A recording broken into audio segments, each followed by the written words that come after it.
welcome back to Films in the Phantom Zone, where we talk about failed and forgotten comic book movies. I'm your host, Whoa. Sabel, along with my co-hosts. That was pretty good. Did I nail it? You I did. It, yeah. He goes, "Welcome to Films from the Phantom Zone, your podcast about film." Anyway, you just said it. So I am your host. My name is Arnaldo. I'm joined remotely today with my co-host Birdo. and our special guest, Sabel. Sabel, yeah. Recurring guest, right? Yeah, I like that better. Today we're discussing X-Men, the first movie. Yeah, usually Birdo does the introductions, but you're right. We're doing X-Men. Oh, he usually introduces the movie? Yeah, but it's okay. You're pretty much it's fine. stepping all over us anyway. I mean, that's how I got here to begin with, so... Yeah. Oh, well. Gotta do what you gotta do. I don't know why. I was about to say starring Channing Tatum. I don't know why. Why do you even speak I don't sometimes? know why that He came into was my going to head. be in an X-Men movie, but luckily that never happened. Wait, really? What? Which one? Who is he Gambit. gonna be? Gambit. Gambit? I don't know who that is. He's the guy that throws things. Oh, the cards. He can like supercharge anything that he touches, and then that thing will explode. Oh, Yeah, okay. he usually chooses cards. Yeah. So this is part one of basically a very long series. X-Men has like 13 movies in it. Yep. So what we're gonna do is probably split them up in terms of X-Men 1, 2, and 3, X-Men First Class, Days of Future Past, Apocalypse, and what's the last one called? Dark Phoenix? Dark Phoenix. Phoenix. Yeah. And then separately we'll do the 3 Wolverine movies, and then separately also New Mutants. And then probably we might do like the Deadpool movies. They don't count because even though they're set in this, they're ongoing because Deadpool is coming to the MCU as like Deadpool 3, right? It's in a weird spot where it's like it's technically part of this franchise, but it's also its own franchise, so Yeah, but Deadpool 3, I mean, that's what they're calling it right now. It's not like they're rebooting Deadpool. Deadpool 3 will be in the MCU. So what that does retroactively to like Deadpool 1 and 2, we don't know. But now with all this multiverse Loki stuff and Spider-Man stuff going on, it's likely that it's going to be like, yeah, it's whatever. it's all like, connected. So we're not going to do all the movies at once. Right now we're just doing X-Men 1, 2, and 3. And then we'll be back another time for like the Wolverines and then the prequels and whatever. There'll be like other podcasts in between. Yeah. And Yeah. Oh, that's smart, yeah. Otherwise, we're doing going to be doing 13 straight weeks of X-Men, and that's a lot. Yeah. No, that'll burn everybody out. That's going to burn me out real quick. Okay, so also, by the way, we are streaming this live on Twitch. We stream all these episodes live, so you can see us talk to each other. You can see us, we're drinking. We have technical difficulties, and you have to sit through that sometimes. If that sounds fun to you, we are on most Mondays on twitch.tv/filmsroompz. There's time codes in the description, initial expectations, the background of the X-Men, the plot, our analysis, keep or cancel, and then whether or not we put this into the Phantom Zone. And then also X-Men is available on Disney Plus. It is under like the Marvel Legacy tab. So it's like, yeah, because they bought Fox and so like all the old Fox stuff, and there's some other things along with like a bunch of like cool old TV shows, like the X-Men TV shows on there. I think X-Men Evolution is on there, Spider-Man cartoons. Yeah, I was actually looking at the Spider-Man cartoon, like wanting to watch it. It was a All good right, show. let's stay on track. What do we say? Okay. Oh, real quick before we get started, as usual, we have the shit we missed in the last episode. Is that a new segment? That's a new segment. Yeah. Oh, Yeah. what the hell? When we mess up, I've got like 4 or 5 things we can just breeze through real quick. Yeah, let's breeze. Okay. I just have a lot of thoughts on X-Men. Okay. Cool. Yeah, okay. In Scott Pilgrim, I said Kieran Culkin played his little brother. He plays the cousin, not the brother. The cousin that drinks the Pepsi and peas. Yeah, that one. In Home Alone. Number 2, the first volume of Scott Pilgrim was called Precious Little Life, and that's what I said. But then you said Infinite Sadness, and I believed you, but you were wrong, and I was right. Oops. Wow. I said that you didn't see the aliens in Close Encounters of the Third Kind. You do. I totally forgot. It's just at the very end for like 1 minute. Do you remember that movie? I haven't seen it since I was a kid. It's pretty good. And then I said David Dashmachian. He's actually in 5 DC Universe things because he is in the upcoming Batman: The Long Halloween animated movie. That's an upcoming movie? It's animated. I think it actually came out earlier this year. I think it's already out. Yeah, he is in that along with being in 4 other DC things. We said it was Suicide Squad, The Dark Knight. Gotham, And that's 5, right? A lot of DC things as different characters. He's in 5 independent universes, which is crazy. And then also he's in the Marvel universe. So Yeah. that clears up all the dumb shit we've said before. So initial expectations, Sabel? I was young, like 3rd grade, and I was obsessed with this movie. So I did not have any expectations coming into it. Expectations. Yeah. But watching it just now, I haven't seen this movie in years. So my expectations going into it, watching it like the other night with you, they were sky high because I just remember this movie being my favorite thing as a little kid. I was obsessed with Wolverine. And we watched this movie so many times. Like, I have like a lot of this movie memorized. Yeah, same. This was kind of I had watched the X-Men cartoon, so I knew about the X-Men. I wasn't like a huge fan, but like I knew more or less about them. But I remember seeing this in 2000, like in theaters, and we went back and saw it like 3 more times. I got action figures, t-shirts. The Marvel Islands of Adventure area had just like opened, like around the same time this movie was coming out. Yeah. And so there was just a lot of X-Men hype because we would go to the theme park too. Oh, yeah. But I've seen this 100 times. I had no expectations going in this time. But Berto, real quick. Yeah, I was also very young when this came out. I watched it. I think I was living in Puerto Rico when I watched it, actually. Ooh. Oh. And I remember liking it a lot. Did you see and that's it in about Spanish? No, it was in English. Oh, okay. All the commercials right before the movie were in Spanish. I do remember that. Yeah. Aw. I used to go to the theater a lot in Puerto Rico, and you can choose whether to see it in Spanish or in English with subtitles. Yeah, well, my parents were taking me to take it, and they knew I didn't speak Spanish, so it would have been really dumb for me to watch this in Spanish.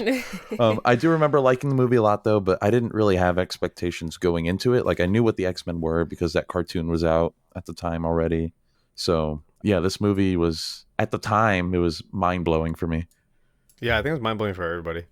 Yeah, I think I've mentioned this in a previous podcast. I don't know why it would have come up, but when me and my brother, after we saw this movie, we would like unload the dishwasher and put knives, like butter knives, in between our hands and like pretend to be Wolverine. You did bring this up. I did mention that, but I don't know why I don't that would have gotten remember. brought up. Yeah. And then we upgraded those to something a little safer. We would cut out like pieces of mat board and like the shape and then wrap them in tin foil to make like our own little like... Sounds like a downgrade, Claw. really. You guys were little Well, it was safer cosplayers. for us, and like we could actually play with that instead of like reaching in and grabbing knives. Like, Yeah. X-Men was debuted in 1963 by Stan Lee and Jack Kirby as a team with no need for complicated origins. So as Stan Lee said, they're just born that way. So it was a time where like Marvel wanted another like a team up other than like the Avengers. And so like I said, Stan Lee just didn't want to have to like give each member like a complicated backstory, like getting bit by a radioactive spider or like whatever. He just said like, yeah, this is just in their genes. yeah, they're mutants. That's it. And originally he wanted to call them just like the Mutants. And the publisher, like Marvel's like, no, that doesn't sound no, good. I thought they were supposed to be called the Merry Mutants. That's Or this movie was gonna be called the Merry Mutants. There's no way this movie is going to be called the Merry Mutants. Bitch, look it up. Well, I mean, that might be true that team was originally going to be called the Merry Mutants because I heard that they were going to be called the Mutants. And then Marvel was like, no. So he went with X-Men instead because they had extra powers. Extra powers. Is that really why? That's what it said in like the first issue. And a lot of people think it was because, they're led by Professor X, Charles Xavier. Xavier. But original roster was Cyclops. I just found the article where I saw that. So the X-Men in the comics, like before... That's what I said. Oh, I didn't mean this movie specifically was going to be Right. called Merry Mutants. Okay. But that's true, Merry Mutants? They were originally going to be called Merry Mutants. And then Stan Lee was asked to change the title because it was believed no one would know what the word mutant meant. Yeah, it's a little weird. Also, it's just not a good title. Yeah. Yeah. I mean, it's the 60s. Like, almost anything sounds just as good as the next thing. Yeah. Yeah. So, original roster is Cyclops, Beast, Iceman, Angel, and Marvel Girl. Marvel Girl. Yeah, if you've never heard of Marvel Girl, it's because they stopped calling her that because it's a stupid name, and she just goes by Jean Grey. Oh, well, It's there you go. Jean Grey, yeah. It's a stupid Yeah, name. Wolverine wasn't introduced till like 10 years later. Correct. Oh, you did some research. Wow. I've known this since day one. wow. Actually, no, I just looked it up today. Oh, wow. And then the bad guys, the Brotherhood of Mutants, the original roster was Magneto, Quicksilver, Scarlet Witch, Toad, and Mastermind. At this point, Quicksilver and Scarlet Witch were both like Romani twin brother-sister. but they were not related to Magneto. That didn't happen till like way. That's like Yeah, a that was a retcon. retcon way later, and then I Yeah. think even that retcon got retconned again. Yeah, it's a retcon that got retconned so many times. I have a friend of the show, Chris, who was on the Man of Steel episode. He's had to tell me like 10 times how complicated it is that they keep on like undoing Scarlet Witch and Quicksilver and who they are, and then they keep on undoing like Scarlet Witch's kids and like who they are, and are they her kids or are they not? So Wiccan and Speed. Whoa. yeah, it's very complicated. And it wasn't until 1975, so a whole 12 years later, that they introduced a new team. And this time they introduced them as like a diverse team because the comic wasn't selling very well. And again, it was just the same 5 people every issue. Yeah. So in order to like kind of jazz it up, they introduced new characters. They got rid of most of the characters except for Cyclops. I mean, they were like recurring, but they weren't like part of the main team. So Cyclops led a new team that was Nightcrawler from Germany, Storm from Kenya, Wolverine from Canada, Banshee from Ireland, Sunfire from Japan, Colossus from Russia, Thunderbird, who is Apache, and then Jean Grey came back, this time as the Phoenix. Oh. So Phoenix and the Phoenix Saga is something that we'll talk about next week because it's kind of the plot of X-Men 2. Like Oh, that's where it yeah. like starts. Yeah. Yeah. And so this brought around the themes in X-Men about racism and discrimination. Yeah, it's And- like allegory for what was going on in the U.S. around Yeah. the time that this started being written, right? In the 60s more than the 70s. However, I mean, Okay. you can also like find any group of people that were going through like their discriminatory period Yeah. in history. Right. Well, yeah, Because this could apply today to like LGBTQ. exactly. You know, because in the 90s, it was like the AIDS epidemic and like gay people, you know, and then before then it was African Americans, and before then it was Jewish people. And there's always someone, right? It's a story that never ends, like racism and discrimination and like social justice among like people in the country. And so it seemed like it should have been obvious. Like, you got a group of people that are mutants, like obviously they're going to be treated poorly, you know, and that's what the story Yeah. should have been about all along. But it wasn't until like the 70s that they're like, this seems obvious. Like, we should turn We can turn this into something. some Yeah. commentary, right? Yeah. And that's around the time that they turned Magneto into a Jewish Holocaust survivor, because he wasn't always that way. Like, in the beginning, he was just like a stock villain. Yeah. Like, he's a metal bender and he's powerful, and that's a kind metal of it. bender. Yeah, he's a metal bender. I mean, yeah. So I think we can go more into like specific stories. I thought that was just kind of a nice like overview, and we'll get into some of their powers and stuff like that. That's interesting that Storm is she's Kenyan, She's Kenyan. because one of my notes says, like, does she have an accent in the movie? Yup. She has a really bad accent that she gives up on like halfway through the movie. I was like, I don't remember having an accent, but I was like, she definitely is trying something there. and She's it's supposed to be, weird. she's supposed to be Kenyan in the movie too, but Oh, okay. Yeah, Well, so that makes sense. Obviously, Storm is played by Halle Berry, who is not Kenyan. She is not, She's yeah. African American, and she has no accent. And she kind of tried something and does not sound African at all. I don't know what she No. was doing. like Yeah. it's just an accent. It sounds like It's a non-existent accent, really, what it is. And then by X-Men 2, she's not doing it anymore. Yeah. yeah, she's like Americanized. Also, fun fact, Storm is, for one, an Omega level mutant, so she's one of the more powerful mutants. It's just that, like, in this movie and, like, in a lot of times, she just hasn't, like, gotten there yet. And in the comics, she marries T'Challa. She does? Yes. Yeah. Her and T'Challa are a couple. That's And badass. It is, and they have a wedding, and all the Marvel heroes are there, Black Panther and Storm. But, obviously, in the MCU, it's not a story we will likely see, because... Unfortunately. Not only Yeah. did Chadwick Boseman die a year and a couple days ago, they're not planning on recasting him. They're just going to say T'Challa died. And they're going to move they're on. not- No, he's not going to be recast. So Oh. they're just going to use other characters to be the new Black Panther. And Okay. Like maybe Shuri or maybe M'Baku. And maybe they can have the next Storm, you know, be in a relationship with one of those people, you know. That'd be cool. That'd be interesting. All right, cool. So you guys want to get into the plot? Let's get into this movie. Yeah. Yeah. X-Men from the year 2000, directed by Bryan Singer, a big old pedophile we'll talk about later. Yeah, I didn't know that. Yeah, Oh, he's yeah. a terrible person. Oh, yeah, he's horrible. Okay, Poland, 1944. A group of Jews are funneled into a concentration camp. A boy is separated from his mother and father, is held back by guards. He reaches out to them and starts dragging the guards with him. The metal fence begins to move. They restrain him, but the fence is now collapsed. In the not too distant future, again from the year 2000, Marie, aka Rogue, kisses her first boyfriend in her room. He tenses up and is quickly paralyzed. She screams in horror. Do you have thoughts on this part? Yeah, I mean, so mine is more of like a memory. Oh yeah, my entire please tell everybody what happened. My entire life, for whatever reason, I thought that the boy in this first scene was Wolverine. I just always thought that as a kid growing up. The metal bending went right over my head. I just assumed it was Wolverine. Up until when we watched this a few nights ago, I still assumed it was Wolverine. And in my notes I wrote, had no clue the first scene was a concentration camp and that Wolverine was Jewish. And then my next... And my next line is JK.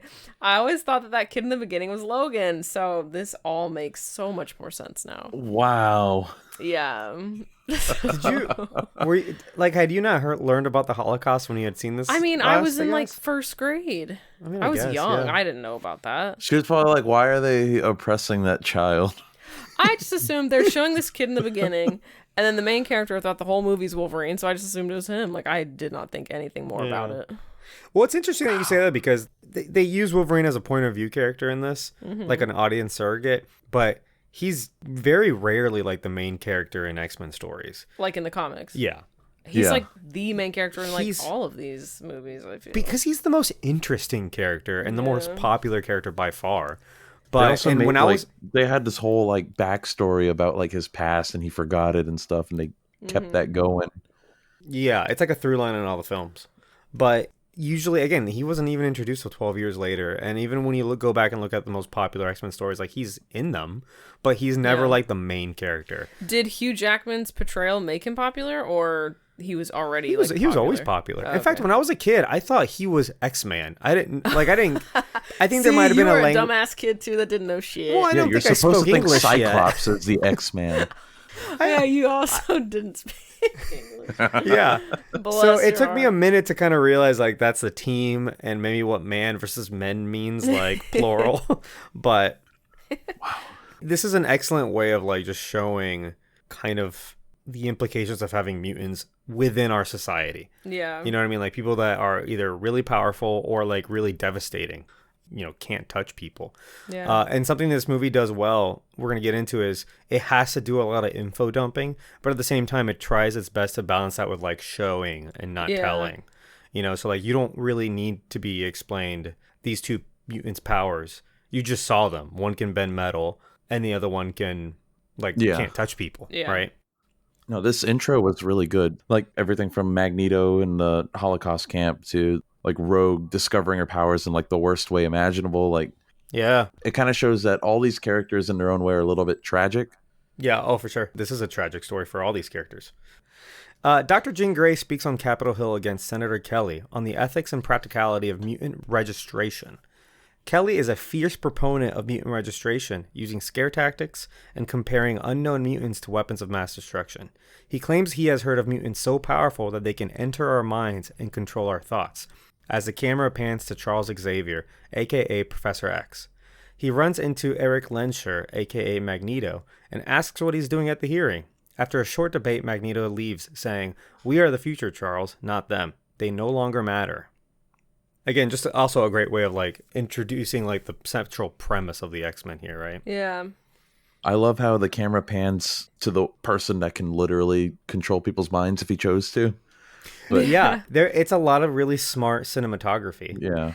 I have a question for you guys. So if mutants were real, do you think they should be registered? No. No.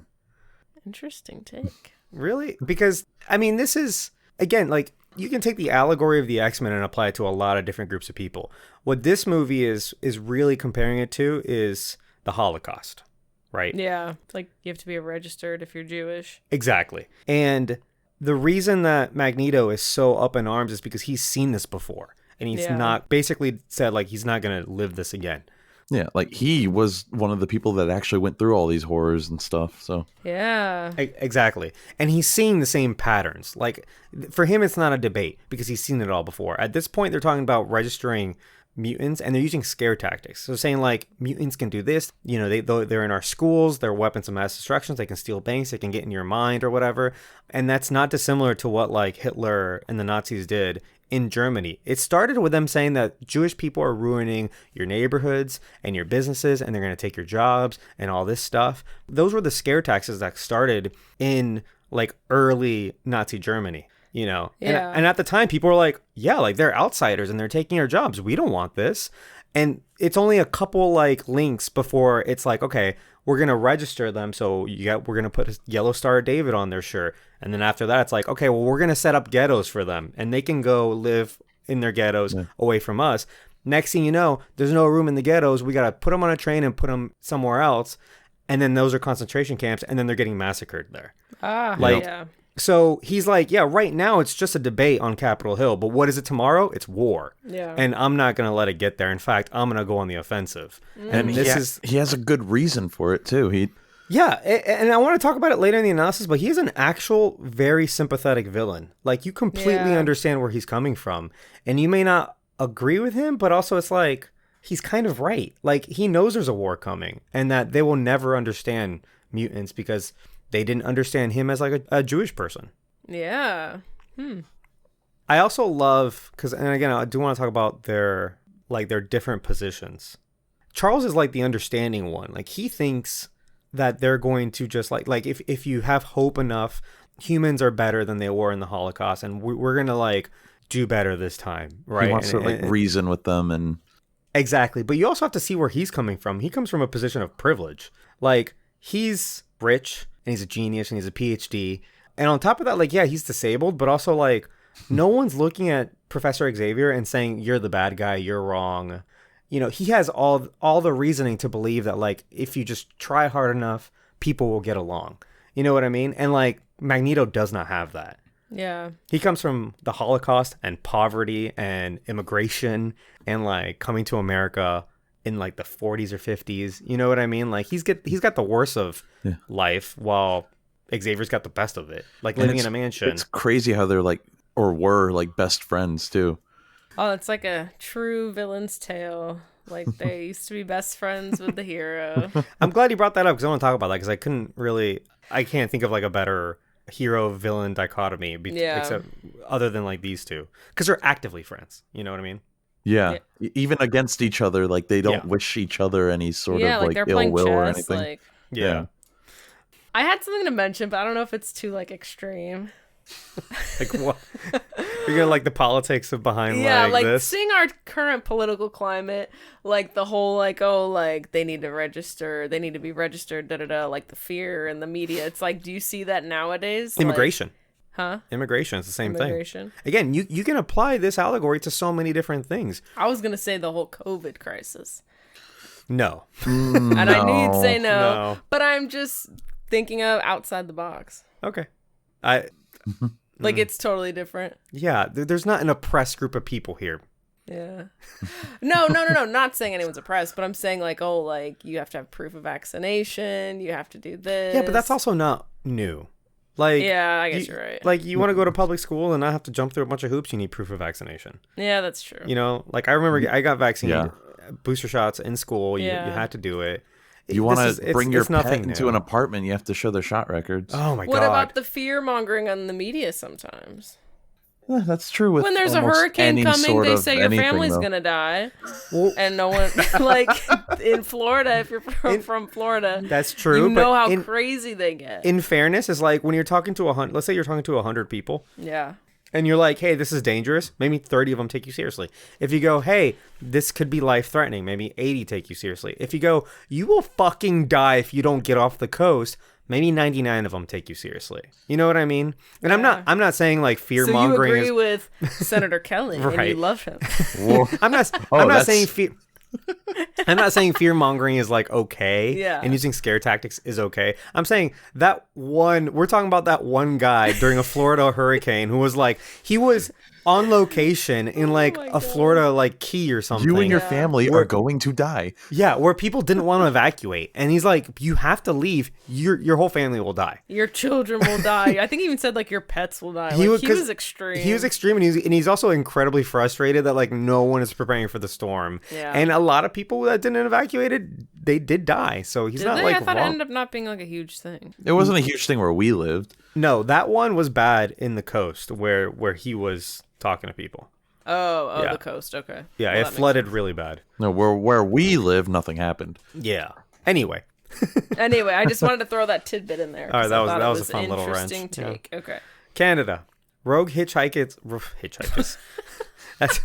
Rogue hitchhikes her way to a seedy bar with underground fighting. There, the crowds cheer and boo at one man who can't help but beat everybody, nicknamed the Wolverine. She meets him at the bar later. The loser of the fight calls Wolverine a freak and demands his money back. About to attack, Rogue screams. Wolverine blocks him, throws him against a wall, and threatens the man with his claws protruding from his knuckles.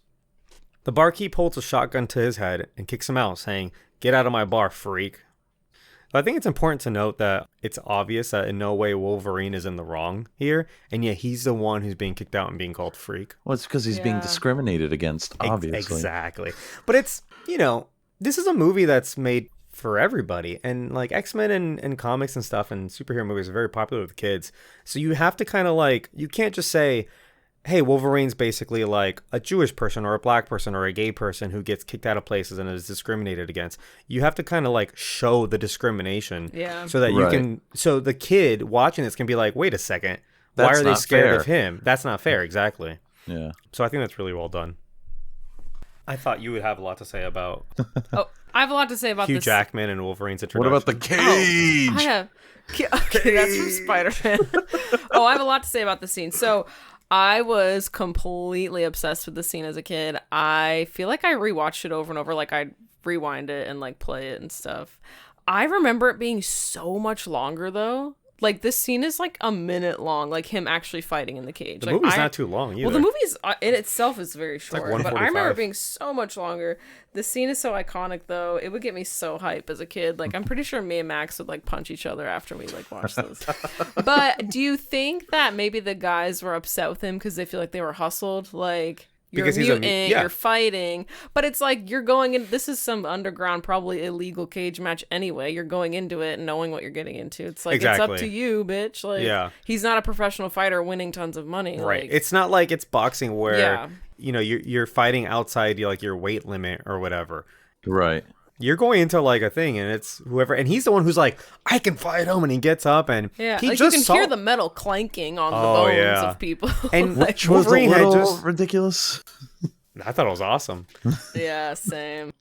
But I mean, he watched like Wolverine kick like 10 guys' asses, and he's like, he thinks he can, fight him. Yeah, and he like barely did anything, and these guys were like down. Yeah, but he's like, no one can take a beating like that. And he doesn't use his barely have a claws. scratch. Well, obviously he's not going to use his claws. No, that'd be He's trying That'd be to cheating. Yeah, he's trying to like. that'd be a bloodbath. What's the word? He's trying to pretend to be like normal. Yeah. Blend in, Yeah. incognito. On the road, Wolverine stops driving when he realizes Rogue has stowed away and reluctantly lets her join him. They get to know each other a bit in the car until Wolverine crashes into a knockdown tree and he's launched out of the windshield. His wounds heal within seconds.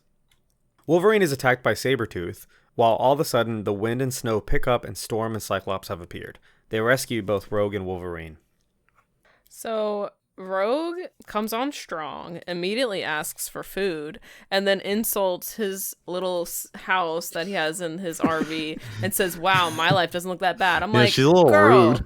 a little. I'm like, you're a dumbass. Like, you got picked up by this sketchy character who can clearly kick your ass, and you're gonna insult where he lives and ask him for food. Like, Yeah, but all she has to do is touch him and she can kill him. So well, that's true. Well, he can heal. So, oh, she doesn't know that, I guess. But I was like, okay, girl, like, wow. She's also a kid, Yeah, how old is she supposed to be? like 17 or something. Or 17? 16. what did maybe. he give her? Was it like beef jerky? I always thought it was chocolate it's as a jerky, kid, yeah. and I thought it looked so good. I think I always assumed it was like just like chunks of like jerky or something. Yeah. I always thought it was like a fudge bar, like a chocolate. Here's some candy, As a kid, that's Here's like, some I'm like, oh, that. I know I'm thinking like, damn, that looks good. It didn't look good. It looked Well, like that's- dried up meat. It looked juicy. So introduction of Storm and Cyclops, pretty good. And Sabretooth. Sabretooth is like a longtime nemesis of Wolverine specifically. Yeah, but he doesn't have too much of an impact in this movie, I feel like. Yeah, he's just kind of like a bully. Yeah. Yeah. I don't like him at all. Also, I wrote down something about him too. Oh, I wrote down that he kind of looks like the demon from Ghost Rider with the dreads. Oh my fuck. Oh God. You know who I'm talking about? So this is where you want to insert your Ghost Rider relation. It's the eyes, the hair. He looks just like him. What did you write down? I wrote Lion Guy because I forgot his name. Lion Guy in his fur shawl pops out of the forest. That's all I wrote. Oh, wow. That wasn't much to add. That was your takeaway? That was my takeaway. I'm not a fan of him. I think he's lame. His eyebrows connect to his hair. Like, it's a whole thing. If you look too closely, like if you just kind of keep him on the screen for long enough, you see how terrible his costume is and the makeup. Bad. The makeup's really bad on him. He looks like the lion from like The Wizard of Oz. Like human-y, but like a little bit, yeah. But it's not endearing at all. No. But so in the comics, he's always after Wolverine because he thinks Wolverine like murdered, I think, his wife or his girlfriend or something. And so like he's always kind of after Wolverine, and they just have like this rivalry really. And later in the movies they made them brothers, but they're not usually brothers. Oh. Yeah, and X-Men Origins. Huh. Yeah. They're like and actual he's also like played blood by a different actor that looks nothing like this. Nothing like this guy. Yeah. That's the thing with these movies though, they recast characters a lot. Oh, I've got a list. They change the age of characters a lot. Yup. And introductions. I don't like it. That makes things confusing. It is confusing. Yeah, the continuity in this movie is like, in this series is like barely existent. Yeah. It gets really confusing. It's all over the place. Like there's a few mutants in this movie that I think you see in the sequel, and they're played by different people. You see Jubilee, you see Pyro, you see Kitty Pryde. They're all like re-aged and reintroduced too. It's very inconsistent. Yeah. Yeah. Jean Grey tries examining an unconscious Wolverine, but he violently wakes up, knocks her over, and runs out. Lost in the corridors of the mansion's lower levels, he follows a voice he hears in his head that leads him to Professor X's office. He explains that he is telepathic and runs a school for gifted youngsters, mostly runaways like Rogue. But that also the school is a front for the X-Men. He also explains that a powerful mutant named Magneto, his old friend, is after him. He offers Wolverine a deal. Stay and allow Professor X 48 hours to find out what Magneto's plan for him is, and in return, he'll try to unlock Wolverine's memories. So this is the scene in Professor X's office where you see Jubilee and Kitty Pryde. Who is Jubilee? Jubilee is She makes sparkles. X-Men that makes like sparkles and fireworks, basically. That's and it? she becomes a vampire at some point. She does, yeah. That sounds like a whole mess of things. But she's known because she's very like iconic. Like you see her, you know who she is because she wears a yellow jacket. She's an Asian girl and she has hoop earrings. That's like her visual. And she's got like she has like sunglasses that she constantly has on too. So you see her in this. Is she like a cool girl? Like she's pop? She's like a cool like 80s girl, I guess. Oh. Yeah. And so they bring her back in the prequels. So she is in the 80s, but she's also here now. So none of it makes any sense. No. I think Kitty Pryde is in that scene too. She runs through the wall. Oh, that was who is and that's now, who they. What's that person's name? Elliot Page. Elliot Page, formerly known as Ellen Page, plays That's her in X-Men 3, right? The third one? No, the second one. Second and third, I believe, and Days of Future Past. Comes back from Days of Future Past. I thought it was just the third one. We'll get there. We'll learn when we watch it. We will get there. So I find it like interesting that you guys noticed all these extras and like you know the character behind them, because like something I noticed about this movie, all the extras, like all the students, they seem just like extras. Like they seem like those are actors that are extras. Not all. They're not integrated at all. Something about it, they just feel like they're extras. They don't. Well, some of them you could tell because of like the clothes they're wearing or the power that they show. So some of them, you know what it's like? It's like Harry Potter, where in the books, you learn every character's name and their whole deal, and there's side stories and B-plots with all those characters. Yeah, like Cho Chang. That's really squeaky. Yeah, well, no, she's kind of a main one. But I'm talking about like all the other ones. In the movies, you just see them in the background, and you can identify them, but they don't really like play a part in the movie so much as the book. No, what I mean by like you see the kids walking in the hallway that are like just supposed to be like kids going to the school, but I'm like those just seem like bad actors. Like I can just tell like you were. Well, the people that played them movie. were like extras, yeah. But like I said, like that's what I'm saying. I could tell. Yeah, like Pyro, Jubilee, Kitty Pryde, Colossus is in this. By the way, I didn't see him, but apparently he's one of the kids. Oh. Okay. Yeah, and he's like younger. And you know who they are by their powers. So like Pyro, like he makes a fireball. Mm-hmm. And he makes it with the lighter because he can't actually create the flame. Yeah, and then Bobby puts it out because Bobby is Iceman. And they recast that guy. Pyro, yes. Pyro gets recast in the next movie. Yeah. Bobby has always been played by the... Is that the guy from Animorphs? Yeah. Or is that his twin brother? No, that's him. His twin brother looks a little bit different. What's his name? Shawn Ashmore and... Shawn Ashmore, yeah. Whatever the other Ashmore brother is. Jean Grey performs an MRI on Wolverine, this time willingly, and discovers he has a powerful metal, adamantium, lining his skeleton. He was likely experimented on and was able to survive because of his regenerative ability. Because of it, he's impossible to age and could be very old. He does not remember the experiment or anything prior. Jean shows Wolverine to his room and explains her powers to him. She's also telepathic and telekinetic. Wolverine asks her to read his mind, and she sees pain in the experimentation on his body. Cyclops playfully asks him to stay away from his girl. So I think this is fun because this introduces like their love triangle. Yeah, Logan's a little flirt. Yeah, Logan's a flirt. He's also kind of a dick. Yeah. Yeah. I forgot to look up if like that's from the comics. Jean Grey Wolverine romance. I know it was in the cartoon because I remember Wolverine holding the picture of Jean Grey. Oh, that's right. It's such a meme. Holding the picture. I don't know what that is. Yeah. It's just him I'll send looking you the sad, meme. laying in bed holding the picture. And he's holding it, and he's like in his costume too. Oh god. That's right. But isn't he like not attractive in the comics? He's like this little Yes. hairy man. He is he's supposed a to very be hairy man. short and stout and like not particularly attractive. He's supposed to be like animalistic.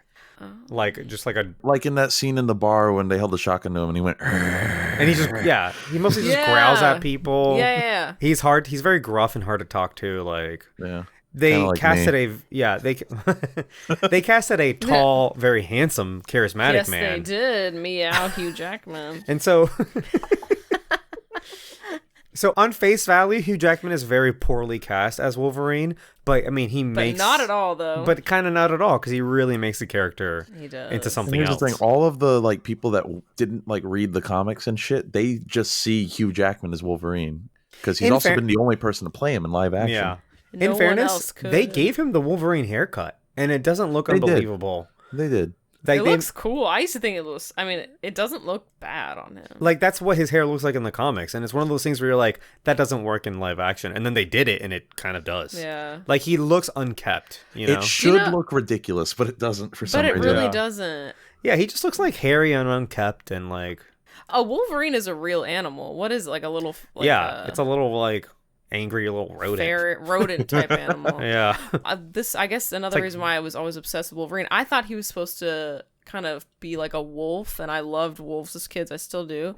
As a kid, I liked wolves, and I still do. And I like even some of his mannerisms, like the random growling, and he's always sniffing. Like, Yeah. Does he have heightened senses too? That's why he can smell Mystique later, and he can smell Sabretooth. They can smell each other. That's the thing. So not only can he just heal quick, he also naturally has like heightened senses. Yeah, right. Oh, I feel like they never really talk about that. Not really. It's implicit. Did So you I guys see always his thought he was audition tape animally. where he like kind of acts like an animal? No. No, I want to see that. Apparently, it was just 20 seconds long. Oh, really? Yeah.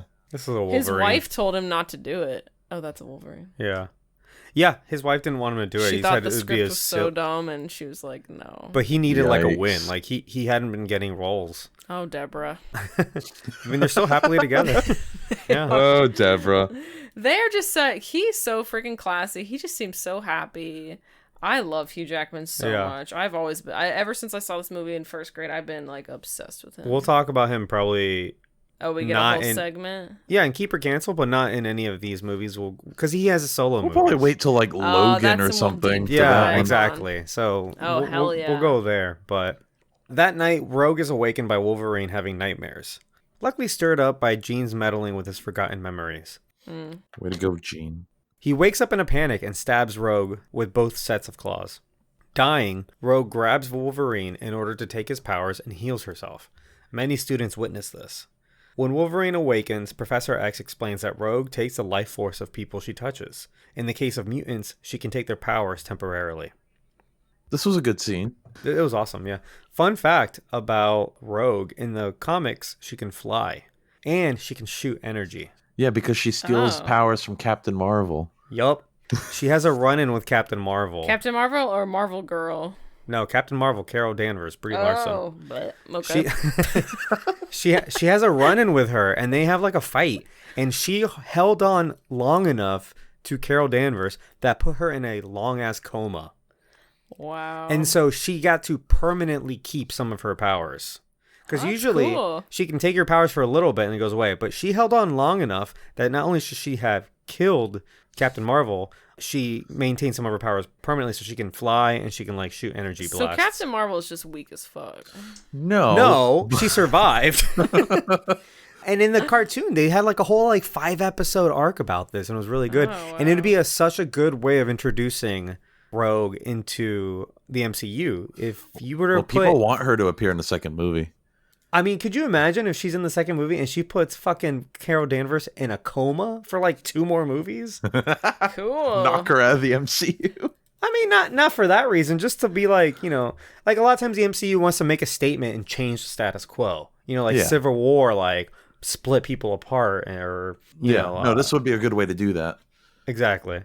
Anyway, I feel like also Wolverine's constantly being woken up and explain stuff. He's unconscious like 10 times in this movie. This man doesn't get to like rest.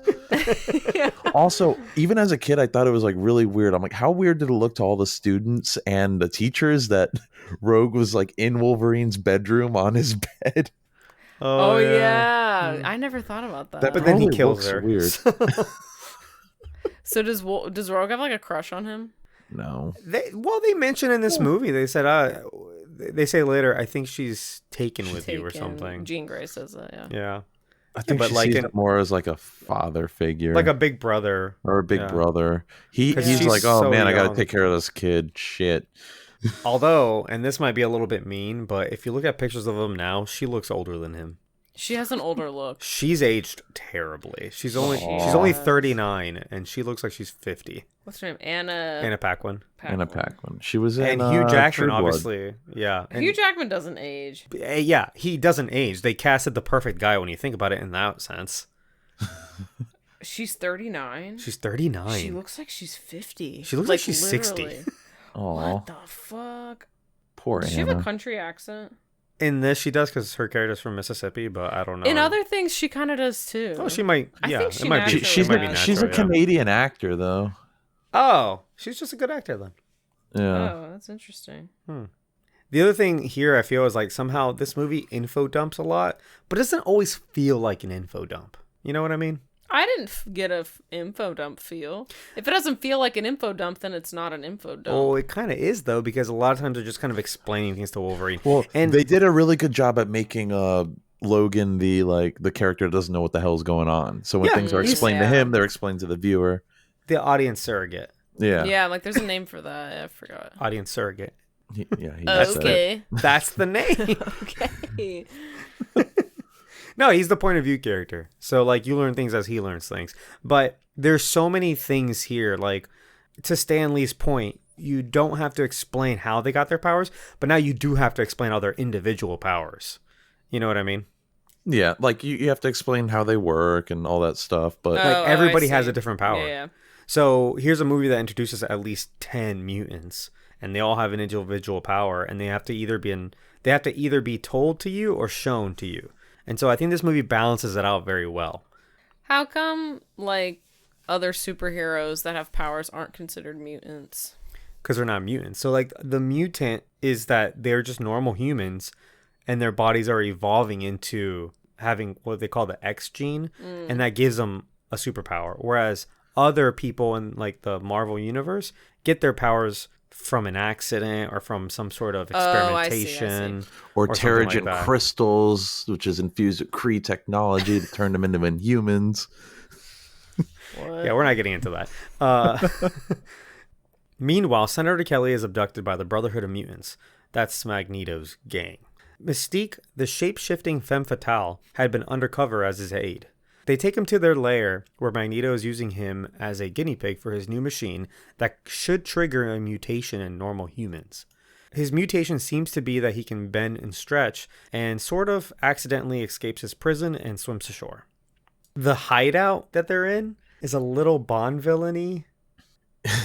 You know what I mean? It is, but apparently that is the island Genosha, which is a very prominent place in like X-Men lore. That little rock island? Yeah. Oh. At least I did not according to know that. Wikipedia, that was supposed to be Genosha. Okay. Oh. But it's just a rock formation. Like there's no like plants or anything like It's almost that. like It's an just a big rock. Alcatraz type Yeah. place. But then I keep going back and forth because on the one hand, I'm like, this is way too Bond villain. And on the other hand, I'm like, he made this from metal. Like he just went on this island, brought a lot of metal, and just built this entire hideout. Like, did you notice that? I honestly Yeah. didn't think anything of Like this it looks like a little hideout. fortress. Because it's like this fortress and like they're surrounded by rocks and they're like there's like a creek and stuff. Yeah. But all of like the building aspects of it are just like sheet metal. Because the implication is Magneto just built it himself using his superpowers. I honestly like don't remember what it looks like. Like it kind of looks like a lot of nothing. That's what I'm saying. Oh. Like Also it's- really dark. yeah. And Yeah, every I'm time like, they I showed haven't- it. Like his chair is like a big chunk of metal and his table is a big chunk of metal. And then like that bridge that he makes is just like he grabs metal yeah. from like the wall and he just kind of turns it into a bridge. You know, the prison cell is just like a cave that he put metal bars onto. There's obviously like a lot of thought put into this. Right. It's not like a building, but are there bathrooms? Like, is there an air? Like, is there a fire suppression system? Like if there's a leak, who fixes it? Like he just there like water? slaps some water on top of it, He's- or some Metal? metal on top Slaps of it. metal over it. He like Calls it a day. reconfigures it with metal, I guess. I mean, Yeah, he can So he's like a make plumber. pipes. but is he making toilets? Is I my mean, point. if you gotta Is go, he you gotta connecting go. to the irrigation you know, system? like It's it just probably like a just rock, dumps though. into the ocean. You know, Ew, that's not where it's supposed to go. Because like later on, like in I think it's Apocalypse, he rebuilds the X Mansion, like between him and Jean Grey, and I'm like, come on. Like I can understand that you use magnetism and you can like move things around or whatever. Yeah, he did like the infrastructure, and Gene probably just placed all the That's what I'm materials. That's what I'm saying. Like, can you like build a pipe and a toilet and like working like mechanisms and gears and shit? I don't know about all that. I'm sure if he thinks hard enough, he can do anything he wants. Wow. Oh yeah, the senator. So yeah, Senator Kelly, he gets turned into a stretchy, bendy boy. Yeah, and he also like gets like gills. Yeah. on Were his those back, skills? Like that's what yes. we were debating this. When he came out of the water, they like closed up. So I'm assuming that's how he survived floating to the fucking beach Yeah. from wherever the hell they were at. The cinematic implication is that he's like a jellyfish man because they have the little boy playing with the jellyfish. Oh, we gonna talk Yeah. about this part? And he's being Yeah, a I little dick. Yeah, I didn't know that was a jellyfish, and you didn't know there was a Holocaust. So Okay, well, we've moved past that. So this scene pops up, and like Tommy's playing with a jellyfish, a living Tommy. creature, and no, his, that's a dead creature. his empathetic little sister comes up, and she's like, "Tommy, I'm telling mommy," and I'm like, "Yes, girl, go get your mom, make him stop." And he's like, "That little girl's so annoying. Like he's just minding his own business, playing with something." I'm like, "He's torturing an animal." And he's like, "No, that's a chunk of Senator Kelly." I'm like, I always thought that was a chunk of Senator Kelly. It just fell on shore. he literally Yeah. thought that was like a blob chunk off of Senator Kelly. I'm Yeah. like, bitch, Senator Kelly hasn't even come to shore yet. Have you seen a jellyfish before? It looks just like a Yeah, jellyfish. yeah, but I thought he was a jellyfish man. And then we looked up He photos kind of of is. jellyfish, and they Yeah, look just like they that. look just blob. like that. But Did you look also up when they photos of wash up to Senator be, Kelly? yeah, but they're also dead by the time they wash up on shore. So like he's playing with a little dead body. It Which could've is lived still if- kind of fucked up. It is fucked, but he's not torturing That anything. kid's gonna be a sociopath. Okay. Yeah, let's see where Tommy ends up. Yeah, Or they should have Tommy, brought him back in the sequels. Oh my god. I would have loved Tommy, I'm telling mom. Anyway, no, I also like the part where Sabretooth just drops him and he's like, I don't know. And then Magneto's like pissed off about it. Because I think Magneto actually wanted him to like be a mutant with them. Yeah. Bobby, aka Iceman, meets with Rogue and shames her for using her powers against another mutant. He tells her Professor X is furious with her and that she should leave. A gold shimmer in his eye reveals he's actually Mystique. The team intends on finding Rogue, and Professor X uses Cerebro to find her. They really milk Mystique as a plot point. She's always at the right place at the right time. She's always playing everybody, and as they should. She's a good tool for like moving the plot or whatever. But yeah, that actually works really well. But it does happen a lot in almost every X-Men movie, I think. Yeah. Also, they retroactively explain, like in First Class, that she's very familiar with Xavier's mansion. How? She lived there. Wasn't she a student there? Yeah, she lived there when she was younger. That's And right. They were like best friends. and they were like best friends growing up. Her and Professor X? Yeah. Yeah. Really? First Class is a really good movie, actually. In First Class, yeah. Oh, I need to watch that. I forgot about all that. And that's not, I mean, obviously they weren't planning that when they made this movie, but at the same No. time, like, It works. it works because retroactively, because, you know, having seen this movie on its own, I would have been like, how does she know where to go? Like, does she know about, I mean, and then you can justify like, well, Magneto probably knows where that is. But, Or maybe she used to be a student there and left, or yeah. which Was I guess she CGI? was. Or makeup? No, that that's was all makeup. All makeup. Like, all of it was makeup. Yeah. And that was That's really cool. good makeup. It Yeah. looked amazing. It's Rebecca Romaine Stamos. Well, now she's Rebecca Romaine. At the time, she was Rebecca Romaine Stamos. She's married to John Stamos. Oh. Uncle Jesse himself. And yeah, it's just prosthetics and makeup Yeah. and like paint. It looks really good. And the prosthetics like cover up all the bits. I'm sure that took hours the upon bits, all hours the to tips. Takes apply. hours, to- yeah. Yeah. I mean, they did the same thing on Jennifer Lawrence Yeah. for continuity. I mean, when they For care some about reason, it continuity, didn't they look care as about. cool on her, though. Really? I don't think know. it looks just as good. I don't know. Like, I was super impressed when I saw it. I was like, this is from 2000? Yeah. Yeah, it looks really good. Yeah. There are a lot of effects that look really good. There's some that haven't aged super well, like Cyclops is like. Cyclops' Power blast. laser blast. Or They look a Senator little- Kelly squeezing through the bars. Yeah. It looks a little like PS2 video gamey. Yeah. But, That's the technology they had at the time, though. yeah. All the practical stuff looks great. Oh, the practical stuff is good. And there's some good CGI blend of practical and CGI because when he gets into Cerebro and the room gets bigger, do you know what I'm talking about? Yeah. That's using the vertigo effect. I don't Yeah, remember. we talked about the vertigo effect. It's when like you move the camera backwards while zooming in. Oh. And it- Oh, yeah. We talked about it in the last movie we watched, I think. I think so, yeah. Okay. I don't remember why. Anyway, they do a little bit of that, but then they accentuate it with like CGI to make the room like really expand. Yeah, when and he then you gets can into see the- every mutant in the world. And I like that little smoky effect where he's like looking through all the mutants and he's finding them, you know? Oh, yeah. I always thought Cerebro looked cool in the movies. Yeah, in the cartoons, it's just a big ass computer. Yeah. Oh, So this is way better. what is that room made of? Metal, Oh, just metal. I guess. It Metal. looks like it's made out of metal. Oh. Storm and Cyclops go to find Rogue, and Wolverine sneaks out to do the same. They go to the train station where they're attacked by Sabretooth and Toad. Wolverine finds Rogue on a train and convinces her to return to the school and give Professor X, who he now trusts, a second shot. The train stops and is ripped open by Magneto. Wolverine stands up to him and asks what he wants with him. Magneto responds, "A remarkable metal doesn't run through your body, does it?" He answers that he has no interest in Wolverine and takes Rogue instead. I think that scene's so good. Why? It's like Magneto coming up against Wolverine. That whole Oh, train. yeah. The man made of metal. Yeah. Oh, yeah, I guess that was a cool scene. I don't know why I, didn't think anything of it. I love their paper, rock, scissors effect to their powers. You know, like one person's power is powerful against another person who may have an advantage on someone else, but has a disadvantage against another thing. You know what I mean? Yeah. So, Unless like, you're you- Magneto and you just make a helmet to counter your disadvantage. Well, that's the thing. And we're going to see it a little bit later where there's like a standoff in the next scene. But Wolverine, who's up to this point in the movie and in like TV and the show and comics or whatever, you think is a pretty powerful, strong mutant. You put him against Magneto, he's the weakest one of them all. Oh, yeah. Because he's completely made out of metal. Yeah, it's like, how are you going to fight him? You going to run at him? That doesn't stop him from trying, though. He's going to give it a fighting shot. Yeah. And it also, like, this is kind of the turn for Wolverine as a character who's like, because he's like a loner. Yeah, Up he's until a lone now. wolf. He's like clearly very worried about Rogue. Like, he goes after her. He wants her to be in the school. Like, he trusts these people. He trusts Professor X, who's trying to help him too. Like, I think he says like these are good people and there's not that many of them. There's not Yeah. that many of those, right? Yeah, He said, he's I like, think they it's genuinely want to help you. Yep, Yeah. and that's a rare thing for people like us. Again, just because these guys haven't been through the Holocaust doesn't mean that, like they don't understand like being discriminated against. Yeah.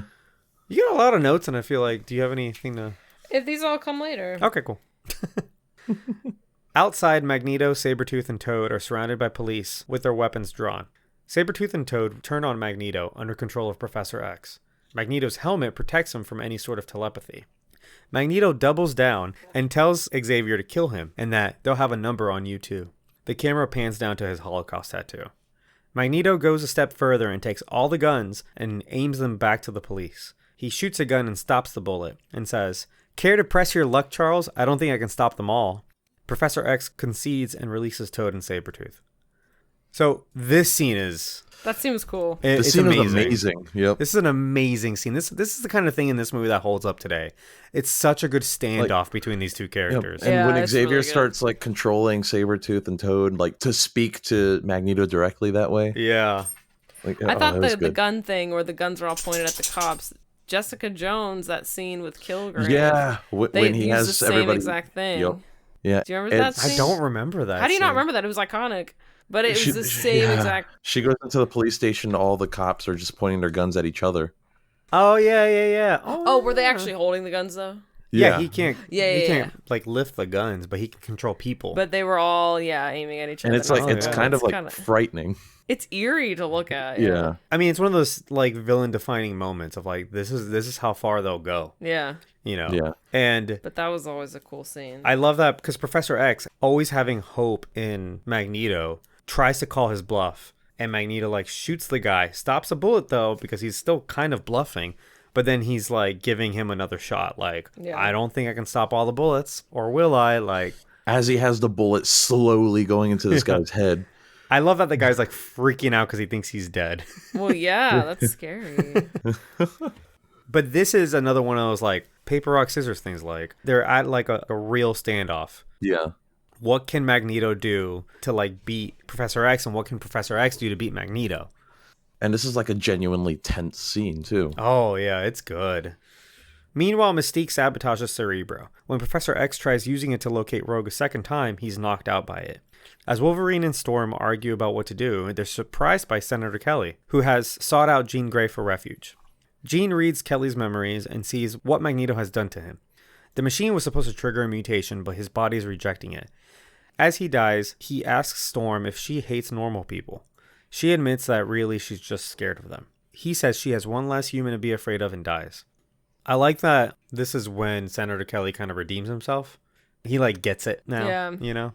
His whole fate's like kind of ironic too. Like just how it turns around on him.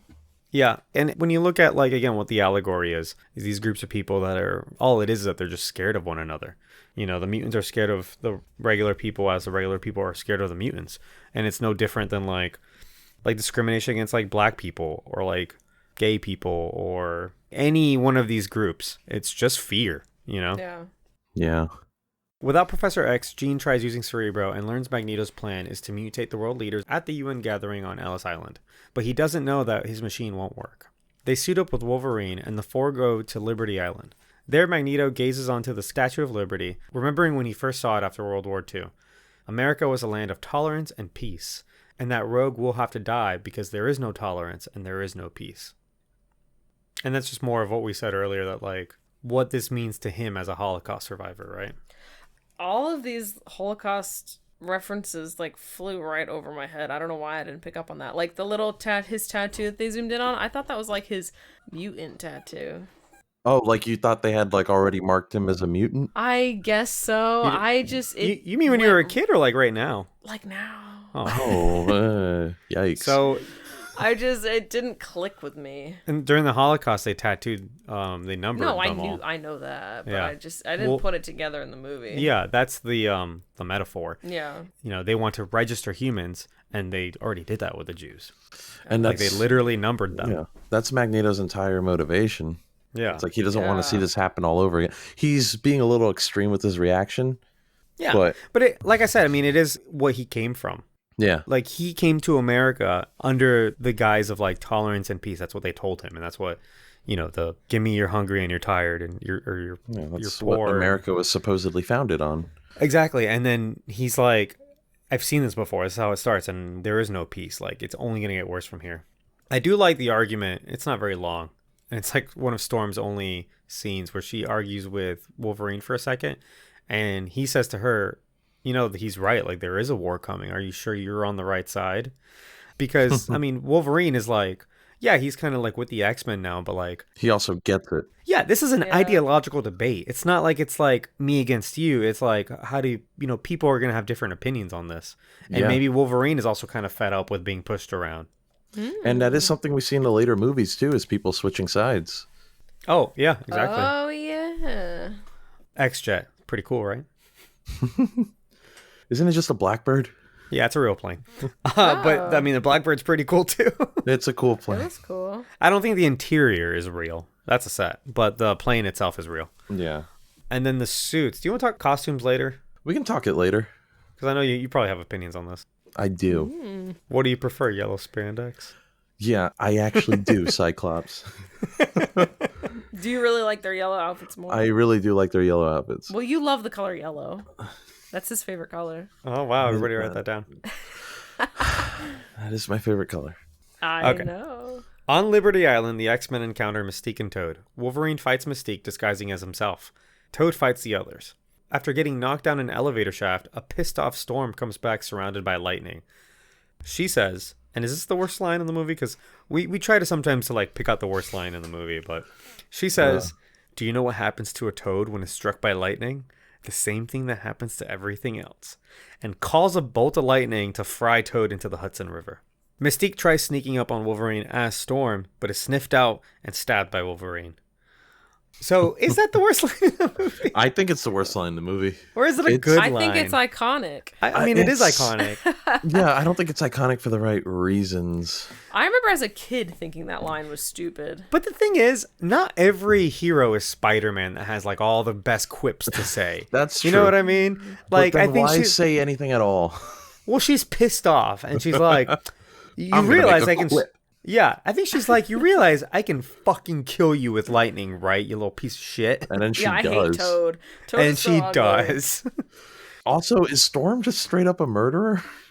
Let's not forget, Storm is an Omega level mutant. She's one of the more powerful. She mutants just zapped there him and is. then he fucking flew into the ocean. You know, I did write down, I'm like, Storm's powers are badass. Like, I love how they She's look in this very movie. badass. And as a kid, I just didn't think anything of her. I've never been a huge fan of Storm, but I'm like a fan now of Storm. Like, she's fucking cool. Again, she's supposed to be one of the more powerful Well, X-Men. Who are like the Omegas? Is there more? Magneto, Jean? Xavier. I don't think I Jean would Grey think- is. I think it's only because of the Phoenix. I think Rogue is. Is she? I think so. I meant think to she's look it one of up. the most powerful mutants, like, period. Oh. But her powers are very like circumstantial, Wolverine's though. not. No, Wolverine's like supposed to be just kind of like an anybody. Legion is, right? I don't know. We can look it up for the next one, maybe. Yeah. And they, know you know now, what? though. For the third movie, they mention it. They talk about Omega level mutants. Oh. Oh, They use okay. that term? Juggernaut is not one, right? No, he's just big. He's just a strong guy. Yeah. The thing is, some of these mutants like have yet to realize their potential too, because like in this, Storm gets beat a lot, but she's like super powerful, and it's Yeah. not till she's like pissed off that she comes Yeah. flying out with lightning surrounding her, and her eyes are all white and shit. Also, it's kind of hard to understand Mystique's fight with Wolverine because like her claws aren't real. I was They're always like confused fingers. by that. Well, she gets them cut off really easily too. When she's being Wolverine and like screams, it's not his voice, it's her scream. Well, because he cuts her like fingers off, basically. Her Her claws aren't real claws. She's just Yeah. pretending. So when he slices them, they just like slice right off, and like blood comes out. And she was like, Notice "Ah." that. Yeah. She screams, yeah. But she's also just kind of like, she's a femme fatale, so she's like acrobatic and like. She's like Black Yeah. Widow. She's If always, Black like, Widow kicking could people. Yeah. She Shapeshift. is. Magneto arrives to the top of the Statue of Liberty. He locks up all the X-Men to the walls. They tell him that Senator Kelly died, but he refuses to believe him, having no room for doubt in his master plan. Wolverine escapes and fights Sabretooth. Right here, there's a ton of questionable physics. It's happened throughout this movie so far, but like the part where Wolverine and Sabretooth are fighting on the crown of the Statue of Liberty. You know what I'm talking about? Yeah. Yeah. And there's that scene where Sabretooth picks up Wolverine, throws him off of the Statue of Liberty, and then he, with his claws, he grabs onto he does like a 360 around the entire. Yeah, he grabs onto like one of the crown like little things, Like on, one of the you know, on her. spikes. And he does a full 360 and lands on top of like the platform, and then the little edge of it just falls off, like it cuts off. They defaced the Statue of Liberty. The way he ends up there, he looks like he's floating, and for a second I thought it was Mystique as Wolverine because she's really acrobatic. For a split second I was Why like, would they be wait. fighting? No, it was I just don't bad know. CGI. It just was very odd looking. There's a lot of wire work in this that looks like wire work, especially when you look very at wiry. Wiry, and then the way his claws were just kind of like moving through the Statue of Liberty like it was literally butter. Oh yeah, it was like a hot knife. Like there was like no resistance. I think the resistance is what kept him. I don't. And something You know what about I mean? it just looked weird. Because when I saw that scene, I was like, something's not right. It's always looks janky for me. But if you've got like a blade like that and you're grabbing onto like other metal, that'll slow you down. It's not gonna keep you. It's not like a rope that's gonna keep you latched on. You're gonna do a whole circle around the thing. You know what I mean? Yeah. The other thing is, like some of the other wire work, like anytime Mystique jumps, she looks like she's floating in air a little bit. Mm-hmm. You know? Some of those things haven't aged well in a movie that has, for the most part, aged very well, I think. Oh, yeah. For the most part, it's aged very well. But the irony is that Professor X teaches physics in this movie. And yet, there's no good physics in this movie. Did we already get to the part where Mystique is disguised as the Statue of Liberty? Oh my God, no. I forgot. No. We did get to that part. We passed that, but I didn't mention it. Oh, yeah. How the fuck? So she can be a statue too? She can disguise herself into so many I guess things. literally I thought anything. that was interesting. Yeah. And it's I forgot about that. right when Magneto like grabs all the mutants too, and Cyclops yells, "Zap him!" to like Storm. And Magneto's like, "We're inside of a giant like copper conductor." I thought you guys lived in a school. Oh, yeah, that was funny. I'm like, oh, so Cyclops is just fucking dumb. He's probably the dumbest of them all. Let's be fair. I'm not saying he's dumb, He's but like, dumb. Cyclops is kind of he's the least smart. The thing about Marvel heroes is that half of them have PhDs. Like, they're all super geniuses. Yeah.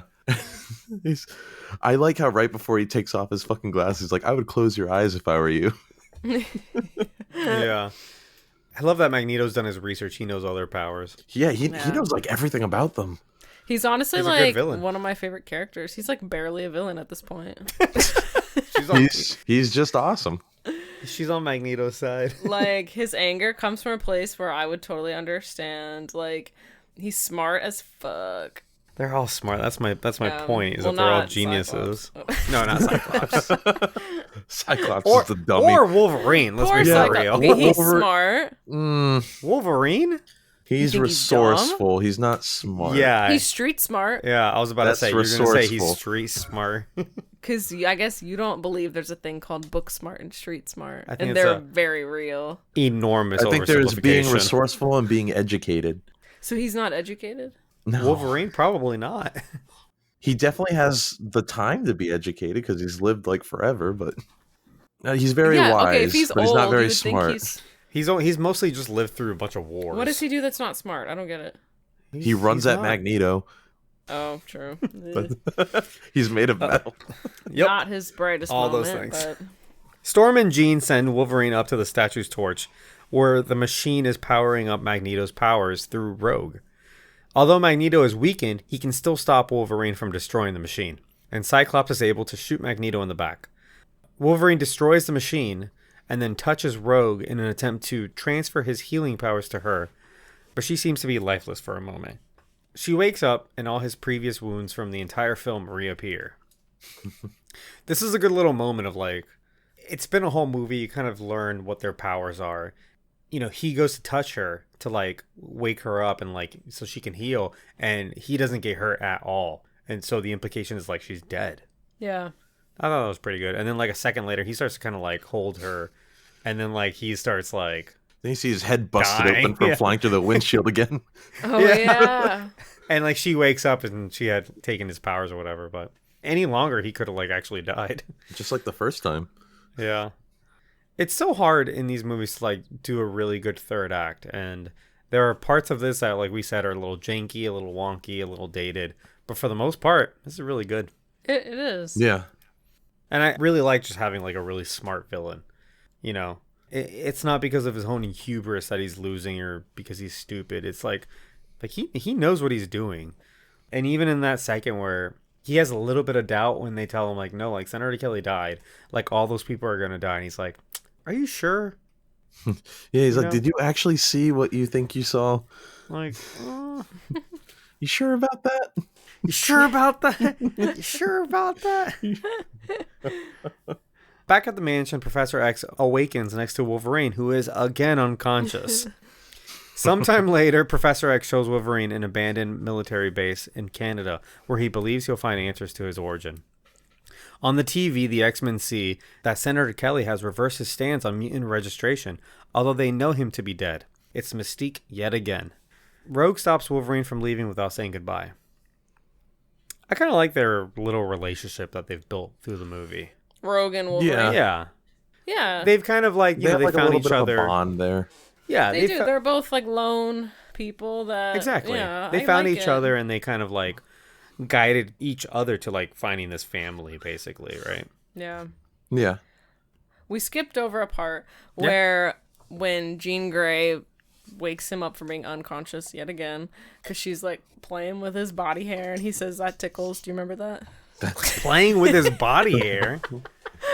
I mean, that was like an extreme No, way of no, saying because it. She was putting those probes out of him. She's or whatever. removing all his bandages Yeah. and realizing that he's completely healed. Therefore, he's back to normal. Yeah. Playing Because with his body hair. Because he heals himself.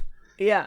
And then first of all, she whispers every single line she has in this movie. Did you guys notice that? No, I thought. Except when she was standing in front of the Capitol Hill crowd and speaking. Yeah, but other than that, if she's not in a crisis, she's whispering everything. So she's like talking to Logan as he I don't wakes know about up. whispers. Oh. Maybe like soft spoken, but Being soft spoken is. you don't like Framp Jensen? Berto thinks it's sexy. Wow. She's hot. She is She is very hot. pretty. She's hot. But She's the mom in Wanted. she's Oh yeah. in a few other things. Yeah. That's when they're talking and she's like, oh, like, he's like, how's the girl? And she's like, oh, she's good. I think she's taken by you. And he goes, oh, well, tell her my heart belongs to someone else. I'm like, you guys met like 48 hours ago. Basically, yeah. I was like, are you kidding me? What a little slut. I think he's just As a in really him, not her. Right. I think he's just a really He's so funny. not a good flirt. He comes off a little hard. He like, comes you know what I on mean? so strong. Yeah, he Well, comes also, off I think he strong. just wanted to piss off Cyclops. Yeah. Yeah, I think his motivations are twofold. It's one, get in Jean Grey's pants, and two, piss off Cyclops. Yeah, because even before when he was like, "Oh, read my mind," and she's like, "I don't want to do that." He's like, "Oh, afraid you'll like it," and like he's all he's Like kind it. of borderline creepy. Like Afraid he's you'll like it. He's a complete stranger that's like infiltrated your school and like Yeah. obviously. I mean, I honestly think that's a little odd too. How like they had Yeah. a complete stranger sleeping where kids can access his room and he can access their rooms. Like that's kind of odd. And a kid does access his And a room and he kid- and stabs her. that's- And he Yes. stabs her. I'm like, they should have had him somewhere else. Maybe don't bring in the riff raft in your Yeah. boarding school. No, they brought him in and they Are just- mutants dangerous? This fucker This is. one is. Good lord. But yeah. Yeah, I never bought this romance. The Like Jean Wolverine and Wolverine, Jean or Grey. Yeah. Logan and Jean Grey. Because it happened so fast. No, I'm like, because there's nothing there. what do they see in each other? Yeah, I There's don't no, feel like there's that chemistry. yeah. To me, if you have one character that's super serious and moody, blah, they can't vibe with another character that's the same way. Like Jean Grey, they're very kind of like, they're both like... You know what I think it is? Because they explore this a little bit in the third movie, but not very well.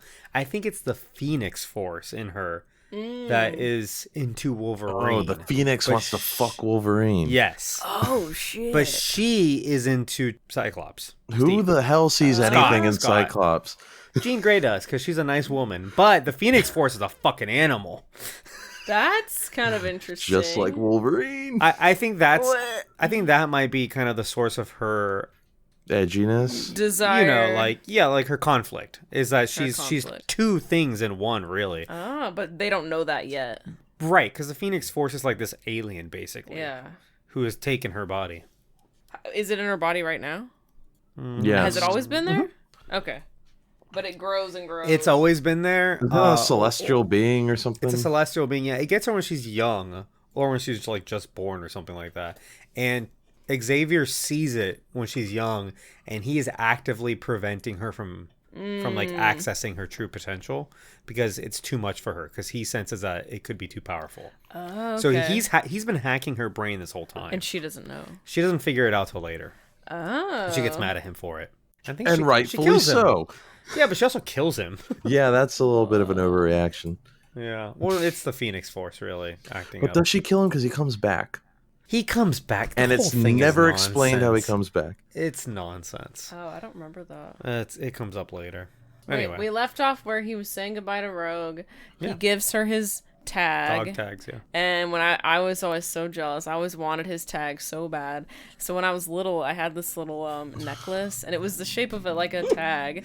And it was like, it had swirls What? and colors. Your infatuation with Wolverine and Hugh Jackman started young. And Michael I'm telling Keaton. you, if you fucking say one more, God, cut this out of the podcast. Cut it the fuck out. Dump it. Dump it. All right, talk about Hugh Jackman. I don't think you guys realize I was obsessed with him. I don't say that lightly. Like, I watch these movies all the time. So you always wanted Wolverine's dog tags. I wanted them. So I had this necklace of my own that looked like a dog tag, but it had like purple and blue like swirly designs on it. Like nothing like his, obviously. And I would wear it and pretend that it was his. Nice. Wow. I hate I loved that. him. I hate you. Thanks, I hate it.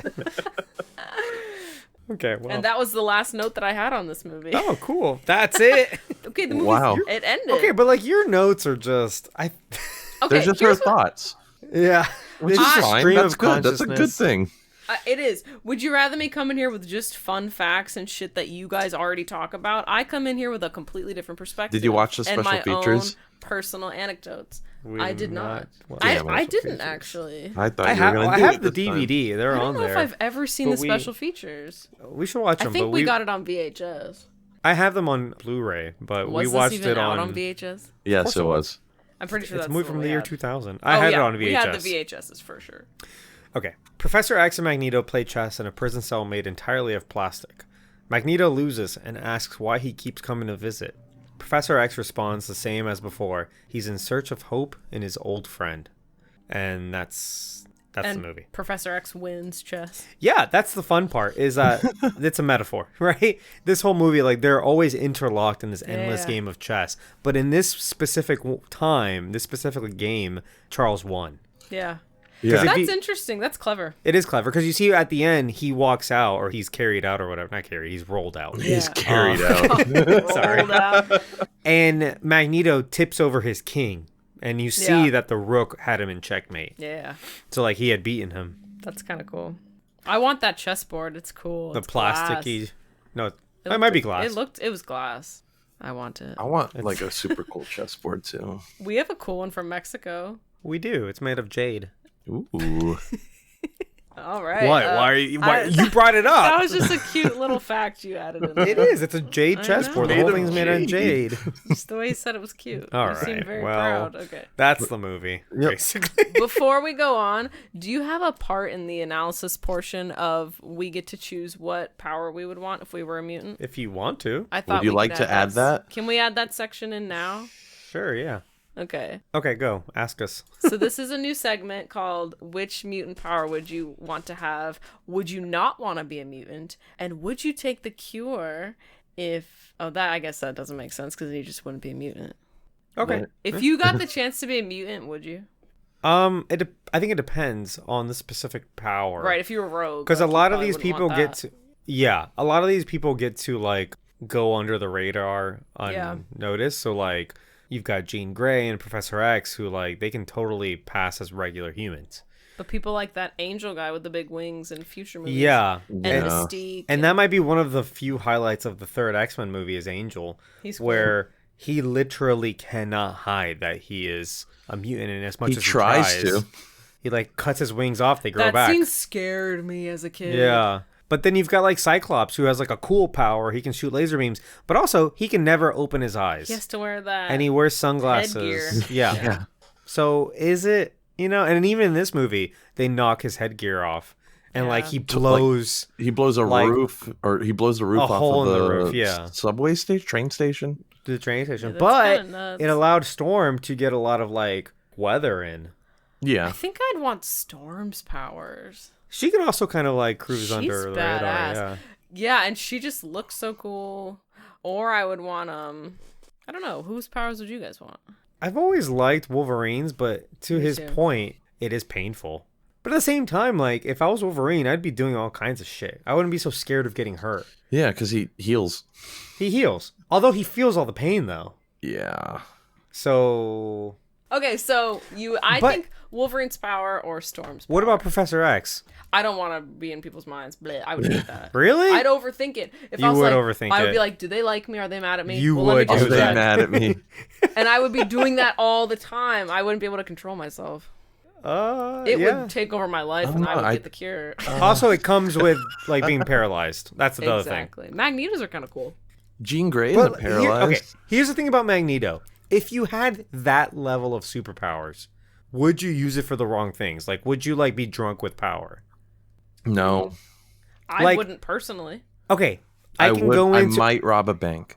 That's what I was gonna say. I can rob a bank, and if anybody tries to stop me, if anyone tries to shoot me, I can stop all the bullets. Yeah. I can do whatever I want, basically. Unless Yeah, but they I wouldn't put you in hurt anyone.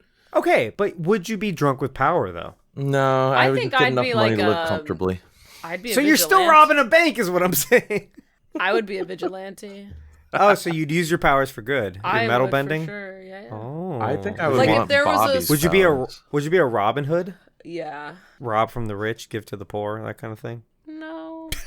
I don't know poor. if I would do that. What about Iceman? What about Iceman? I would want Iceman's powers. They're basically like from the Avatar. We got It's fire cool, this though. benders, came You water way benders. first. You can like slide around on ice. It's really cool. He does slide around a lot. And You never have to worry ice. about your house catching on fire. I wonder if he's ever cold though. Maybe he doesn't feel the cold. Probably doesn't if he can control it. I think Pyro's too dangerous. Yeah, I wouldn't want to be Pyro. it's I like wouldn't a- want to be Pyro. I wouldn't want to be a No. firebender. I think the least X-Men or mutant I would want to be is one where like you're physically disfigured, like Like Toad? Sabretooth, Yeah. Toad. Toad is so. or Did you see The his Blob. hideous. Toad's or like the gums Blob, are yeah. green and like pale, Oh, and his yeah. teeth are like little chiclets. He was so gross. Oh, Ray Park's not a very attractive man. That too. That's Darth Oh, I Maul. don't know. Did you know that? Really? Yeah, that's literally Darth Maul. That's Ray Park. What? I didn't know that. Yeah, this is Yeah. Darth Oh, Maul. I saw you have a note about Obi-Wan. Oh, what? Obi-Wan. We're getting there. Just Oh, stop reading my spoilers. notes. Sorry. Jesus. I didn't know this was Star Wars related. It's Bull. not. Shut up. Shut up. Shut up. So wait, you said Storm. If I had to choose one right now off the top of my head, I think I'd choose. For my whole life, it's been Wolverine. My whole life. I wanted to be him, but I was also obsessed with him. So what about who's the female Wolverine? X-23. X-23. What about X-23? Oh, the little girl. No, the one that has it in her fingers. She just like her nails turn Oh, into yeah. blades. Oh wait, I think that's Lady Deathstrike. Yeah. Ah, X-23 She's is kind of cool. I actually would kind of want to be Storm, honestly. Yeah, Lady Deathstrike is the one with the nails. If I wanted a rainy day, I could just make it happen. Oh, okay. That's the If I superpower. wanted a cozy day in. If So- I'm in the mood for a hurricane, like I could I'm do in that. between like Magneto, but again, would I be drunk with power? Would I abuse it? The fact that you can't answer that is a little alarming. Jean You Grey- don't know if you would abuse your power. Yeah. That's kind of scary. Temptation is real. I know for a fact I wouldn't. What about like Jean Grey? Like, okay, like you have telekinesis and you have telepathy, but maybe you've got a Phoenix force inside of you that's Say evil. penis. A Phoenix Force. I meant Phoenix. I was gonna Just cut that sounded out. like Just ignore it. penis. A penis force is inside of you now. Hey, you got a big old penis force. You got the Phoenix force in you. I mean, that's kind of scary. That's evil, though. Yeah, it's a whole nother being that's controlling Yeah. you. Or I'd want to be the angel guy, honestly. Really? All he does is fly. All he does is That's fly so and get cool. ridiculed. I mean, okay, not only Wait. is flying basic as hell, there's so many other characters that fly. Jean Grey flies. Rogue flies. That's more not in these movies. levitation-y. you could be but they fly- Beast. Magneto can fly if he's surrounded by metal. Oh. No, but yeah. Beast has an appearance thing. Yeah, but he Yeah. can choose to not have. He didn't originally have it. He was originally just like a big guy. Well, no, he was still a beast. He was just skin colored, and then later they made him blue. They made him blue and hairy, more hairy. I think that's another highlight of the third movie because he We're sort of getting off track a little. okay, well, I was saying. So, Berto, did you say one? Iceman's powers. You want Iceman? Okay. Yeah, that's cool. You can freeze things. You know? That's a cool one. If I need to break into a safe, I can freeze it. God, he just wants to rob He wants people. to rob a bank so bad. That's all he wants to do. Smoking him out. Wow. All right, let's get into the analysis of this Turn movie. into ice. I think this might be the best telling of an X-Men story. I really do not envy Kevin Feige having to redo this, in the future in the MCU. Like, That's how do gonna be you? difficult. They're gonna do that. They're gonna. Yeah, I redo mean it? they own X-Men now. Like, So eventually, they're gonna cast a new Wolverine. Eventually, yeah. They And got they've some- already started introducing some mutants in the Yeah. MCU. Sort of. Sort of. There's Ursa, big Ursa Major. Ursa Major, yeah, the guy in Black Widow. He was in that movie, and He gets his arm broken. Yeah, by Red Guardian. There have been a couple other ones. They just haven't done it yet, and maybe they're holding off.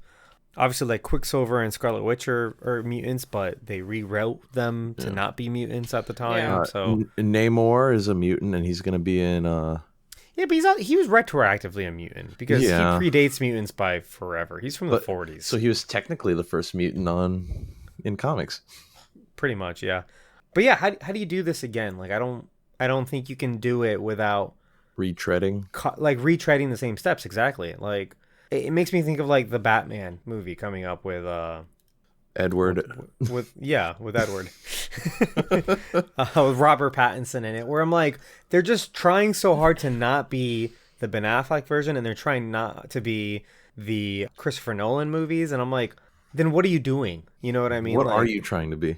It's like you're stuck in a corner where you can't do all these other iterations, and so you try your best to do something that hasn't been done, but then are you doing X-Men? Are you doing Batman? You know what I mean? Yeah. And there's I get characters that. like Magneto. Like, Magneto is very tied up with the Holocaust. And when this movie came out, it was 20 years ago. So a Holocaust survivor could have still been like 70 years old, and now they're like in their 90? hundreds. Yeah, 90, they're old. 100? Yeah. So how do you do Magneto in the present day? Do you do... I've talked about this a lot with some They friends. could do like, maybe being a mutant makes him age slower just in general. Yeah. So that's a theory that people have said, like, Magneto ages slower because he's so powerful. Or do you make him like a product of a different genocide, And there aren't any other genocides Not on that scale. on the scale of the Holocaust. Yeah, but Yeah. you could do Rwanda. You could do Cambodia. Like, there are other genocides that happen. And that's a great opportunity to cast a black actor as Magneto because he survived. That'd be cool. I could see that being cool. Right, Which because would Idris kind Elba? it would kind of Yeah. fit Or like the fight that he's apartheid. fighting too. Yeah, Or like apartheid in South Africa. Yeah. There's a lot of different historical things that you could do. Blood Diamond. Oh yeah. You can make him Rwandan, and that's his like origin story instead of the Holocaust. But this dichotomy between like this partnership-ish friendship between like Professor X and Magneto, I feel like you cannot do it better than this movie did. Yeah, it was really good. Yeah. I mean, First Class does it pretty well too. But it's an extension of this. That's true. It's a prequel to this movie. Did you guys like James McAvoy? Yeah, I think he's fine. I did. I I've think he always did a really good job. liked him. But that's the other thing. There is no pair as good as Patrick Stewart and Ian McKellen. Yeah. I'm sorry, He's Sir got- Patrick Stewart and Sir Ian and McKellen. Sir Ian They're McKellen. both knights. Yeah, they're both Yep. knights. Wow. These guys are incredible. They're fucking amazing. Patrick and they're like Stewart just seems so nice. they're both so nice, and they're both like really good friends Oh, in real life? in real They life. could technically That's still play so the cool. characters. Let's just do that. I would, with all They this can reprise their role. with all the doing it with Doc multiverse Ock. shit, with all the multiverse stuff going on, I wouldn't be surprised if they tried it. They can do some crazy shit. They could. I would like all this to be retold, but I'm saying it's going to be hard to beat this. How the Yes. hell are they gonna fill Wolverine's shoes? Well, like I said, I'm more concerned about how do you redo Patrick Stewart and Ian McKellen. Oh, but- I'm concerned about Wolverine. You know, What they're if they like just really good don't friends do in real Wolverine? life. Yeah, they are. Patrick Stewart and Ian McKellen. we They're like, just talked about that. oh yeah, I'm saying, did you know that they're really good friends? Yeah, and I said, oh, this happened like 30 seconds ago. Okay. No, we weren't talking Wait, about we real talked- life. Yeah, I asked in real life and you said yes. Well, Patrick Stewart like goes to like gay parades and rallies with Ian McKellen because Ian McKellen is He's openly gay? gay. Ian I didn't McKellen know is, that. yeah. They both like recite Shakespeare to each other. They're just the cutest two friends. They just seem like nice grandparents. They're so cool. And one is Gandalf and one is Captain Picard. Whoa. That is true. Both iconic. On the point of this, Charles Xavier and Magneto, you don't see a lot of villains like this. Like heroes and villains being actively friends. We sort of alluded to this earlier. They're just on a way different sides of like an ideological debate. Yep. And they both kind of have the same goals. Yeah. They just want to be Sort of, yeah. But they want to be you look at equal or accepted or just not discriminated against. exactly, and like it makes me think of like Obi-Wan and Darth Vader in Star Wars, where you're told early on that the hero and the villain used to be friends, but they're not anymore. But then when they fight, like they still have like a rapport. You know what I mean? Yeah, like they're still very familiar with each other. It's very Exactly. Like there's some built-in like tension and suspense when those two characters meet. But it's different than this. Like I can't think of another example where it's like these guys are actual friends, but they are pitted against each other. Yeah. Naruto and Sasuke. I don't watch Naruto. I was gonna say from like the Prince of Egypt, Moses, Okay, And- Moses and his brother. Yeah. What is his name? They don't have an epic battle though. Ramesses. It's just kind of Moses having God rain down plagues on Ramesses. Yeah. But when he splits He the didn't let his Red people Sea, go. Oh, when he so parts the Red let Sea, my yeah. people go. Yeah. So, like I said, I think this is going to be really tough to ever do again. Something else I want to talk about is like using Wolverine as the point of view character. We sort of mentioned it, but like, do you think that Wolverine kind of takes over this movie and subsequent movies? I think he Takes kind of over. does. Yeah. In a Yeah. bad way? Like, yeah, like in a. Like he has too much screen time? Yes. He's kind of like the central character in a lot of these films. And he gets his I'm a own fan trilogy. of it. I like it. I think they might have gone a little bit overboard with Wolverine. I don't remember how much they use him as like a point of view character in the next couple movies. Obviously, the prequels, he's not really in them. Except Well, they for made Days of Yeah. Future Past like all about him, and he in that storyline in the comics, he's like barely in it. Isn't he the one that time travels in that? No, I think it's Kitty that actually time travels. But he's in the cover, so that confused me.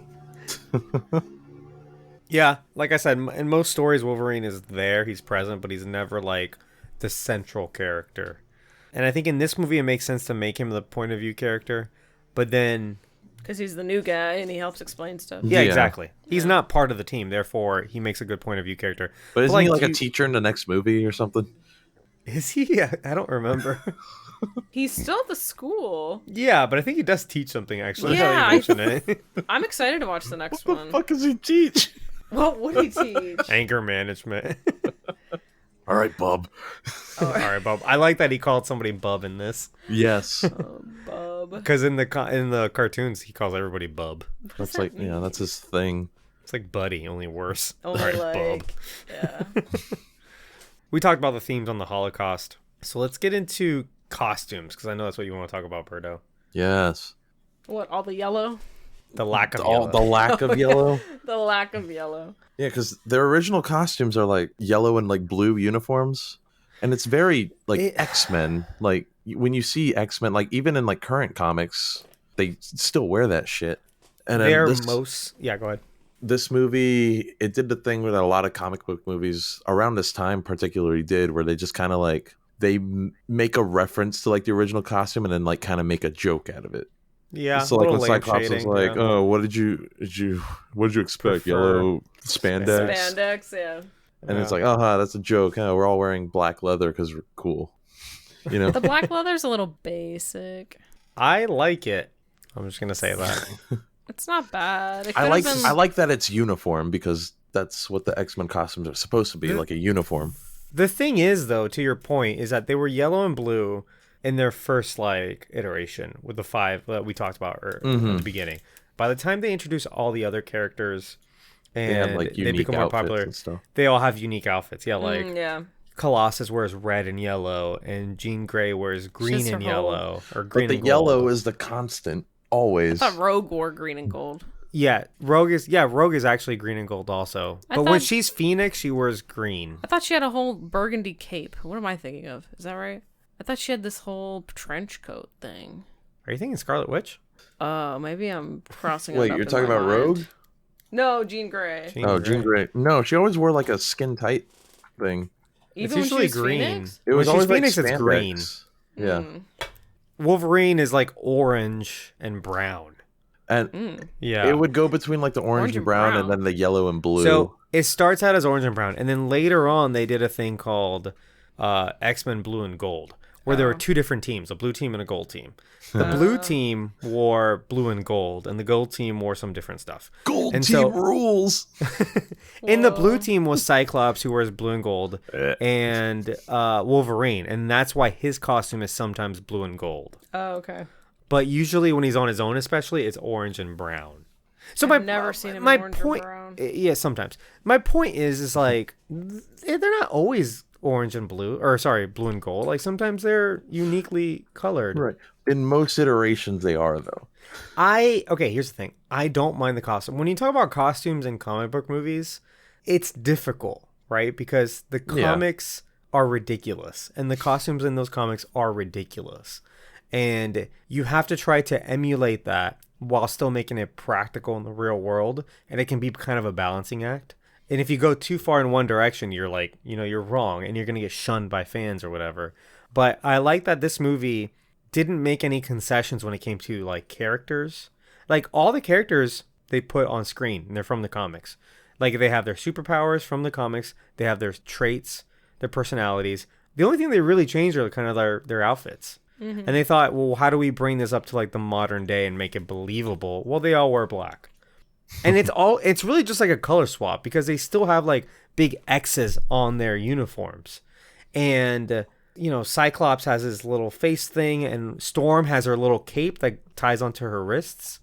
So like the costumes are still there. They're just palette swapped for black. You know what I mean? Yeah, I feel like the black kind of mutes it a little bit though, But that's kind of the point. It was the point. People say that they were like pulling from X-Force where they all wear black because they're like a black ops team. I don't think that's it. No. I think they're just saying as a uniform in the modern day, if you were like gonna go out and do covert operations or just you're on missions or whatever, you're probably gonna be wearing black. You know what I mean? Yeah. This was in 2000. Were superhero movies then still kind of campy and the costumes were kind of out there? Yes. Okay. Here's the thing. This movie one of the more turned the serious tides. ones. That's what I thought. This movie is a big deal when you talk about, the context of like our podcast, for example, of like all the superhero movies of all time. When did they start getting good? Like what started off as like the modern day is this one. It's the year 2000. It's X-Men. They made movies after this that were way further behind, I feel, like Daredevil. Like we said. Elektra. Ghost Rider. Ghost Rider sequel, which was in 2012. These all came after this movie? Like, that's crazy to me. Yeah. This inspired a lot of copycats. It was between this and Spider-Man, but this and Spider-Man had two kind of different approaches. I was going to say, Spider-Man seemed a little more on par with this, like... But yes, Spider-Man took the campiness too, but it kind of like embraced it in like in a way only Sam Raimi can really do. I feel like Spider-Man is a more campy character. He's like a goofy kid. Like, it kind of fits. I think they took two different approaches. This was like, what are the adult themes in X-Men and how can we kind of like put those on screen? Whereas Spider-Man said, let's do what Superman did and just do it earnestly. Like, like as earnestly as possible, put Spider-Man on the screen and not make any concessions. They're not trying to bring Spider-Man to the modern day. That movie was like, no, this is basically the 60s, but it's the 90s, but it's the 2000s, right? Yeah. Like, it's kind of like whatever. It's a comic book, But this is the movie that kind of proved if you take this stuff seriously and you do the human story in it, you can do any comic book and make a great movie on it. Yeah. And we don't know what Kevin Feige's involvement in this was because he was a producer on all of these movies. Oh, he was. Oh, okay. Yeah, this is when he's kind of like he's early kind of been on with in his it since career. The beginning. Yeah. Yeah. Oh. He actually had a cameo in this and it was cut out. Oh, no, really? Yeah, he's never had a cameo, so I guess after this he's like, fuck it, I'm not going to be in front of the camera ever. Yeah. I would always do a cameo if I was a lot of people do that. Yeah, that's so fun. They take whatever chance they can get to be a cameo. But on the topic of costumes, though, I feel like there's a movement now to do more comic accurate stuff, and I think it's super dangerous. Oh yeah. Because you get into like, have you seen Psylocke's costume in the Apocalypse? Olivia Munn? Yeah. It's ridiculous. It It's does so look stupid. like her, but yeah. No, it looks exactly like the comic, but the comic is ridiculous. You know what I mean? Yeah. And Marvel is starting to like move in that direction with like WandaVision. You know, they made Black or Scarlet Witch pretty much look like the costume from the comic. Captain America, Sam Wilson as Captain America. You know, they ripped it straight out of the comic book. And I'm like, it looks good for the most part, but they put like the sleeve on his face. I didn't feel any particular way. Like, the only thing I really thought when I saw it, I was like, wow, that looks exactly like the comic book. But does it belong in like the real world? You know, because Marvel's done a really good job with costumes, and they do it by taking that idea in the comic and applying it to the real world. So like Iron Man is like this real like mechanical kind of looking thing. He's not like a metal looking man like he is in the comics. And Thor looks really good, and Captain America, some versions of Captain America look really good because they took that image and they try to make it look realistic. You know what I mean? But Sam Wilson, Captain America, looks straight from the comics, and it's almost to the point where I think he looks ridiculous. So I just feel like they're going in a direction where I'm like, maybe we should move backwards a little bit. Like, we're going too far. You know what I mean? And there's still room to improve it, but like, I'm looking at it right now, and it's like, I don't know. It's like at some angles it looks fine, and other angles I'm like, it looks like he's wearing a sock. It's a sock. Yeah, that's exactly what it is. And I didn't notice it until you brought it up. We made fun of Avengers Captain America for wearing a sock on his head, and they fixed it by the next movie, and then he gets really cool costumes after that both look like the comic and look practical in real life. Yeah. You know what I mean? It's like comparing like the Arrowverse with like the DCEU costumes. You know, like some of those costumes in the Arrowverse and like the Flash TV shows and what's it called, Legends of Tomorrow. Oh, They look so stupid. I like the way Captain Cold looks. Sometimes. So I appreciate that they did what they could with it, and they try to make it look kind of more realistic and modern day. I don't have a problem with them being all black. It's whatever. Berto, what else you got on this before we move on? I think I pretty much said my piece on the costumes.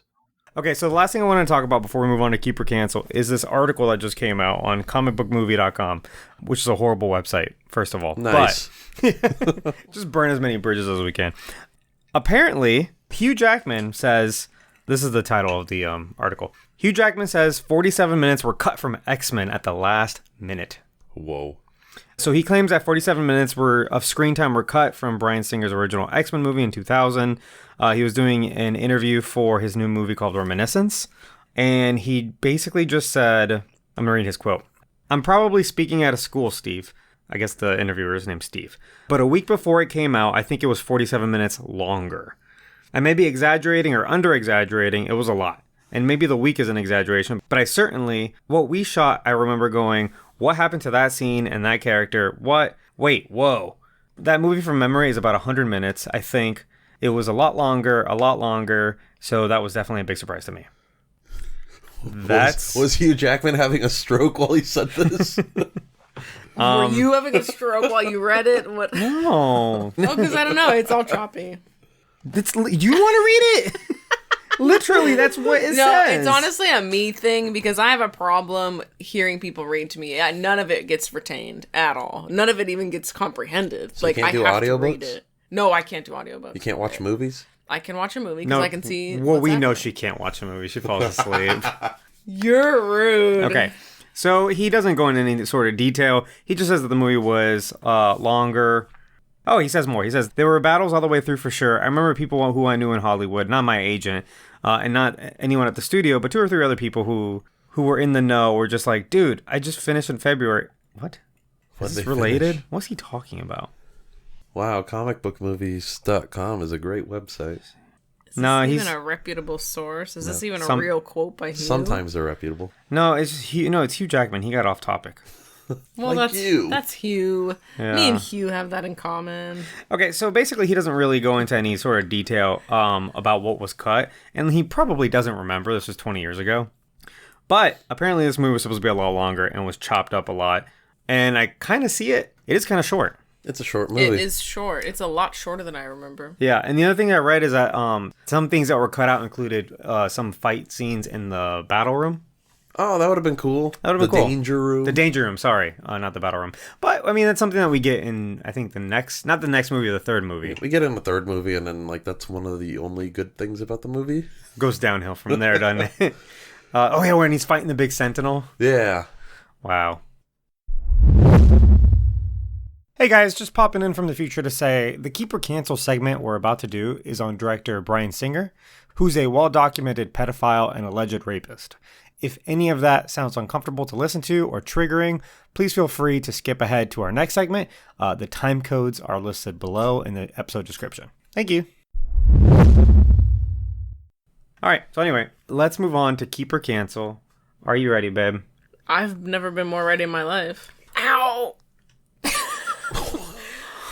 What just just happened a to you? nerve just fucked the back of my neck. Okay.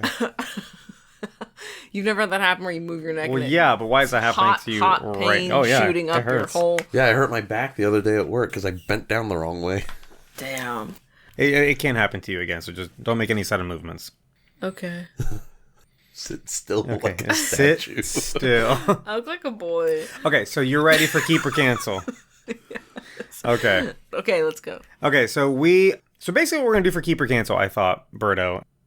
Are you paying attention? What are you doing? Yes, I'm This, paying attention. I look at you and this is you. I'm sorry, I got the giggles. Do you? I'm ready, Is this how distracted you get on your streams? Yes, have you watched them? Of course I How do. about, what if I just minimize this? Would you feel better? No, I can about- handle it. I can handle it. There. Okay. That's better for everybody. I agree. Everyone yes, okay. Okay. Wow.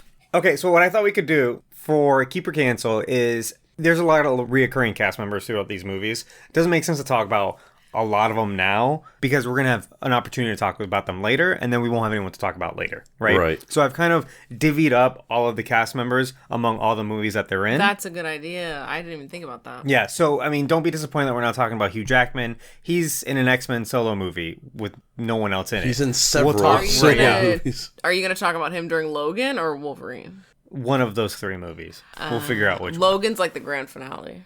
Yeah. We'll probably talk about him either in the first or the second one. Because Or you got both. Ryan Reynolds in one of them, too. So. Oh, good. Yeah, Ryan. But we also have Green Lantern that we have to watch.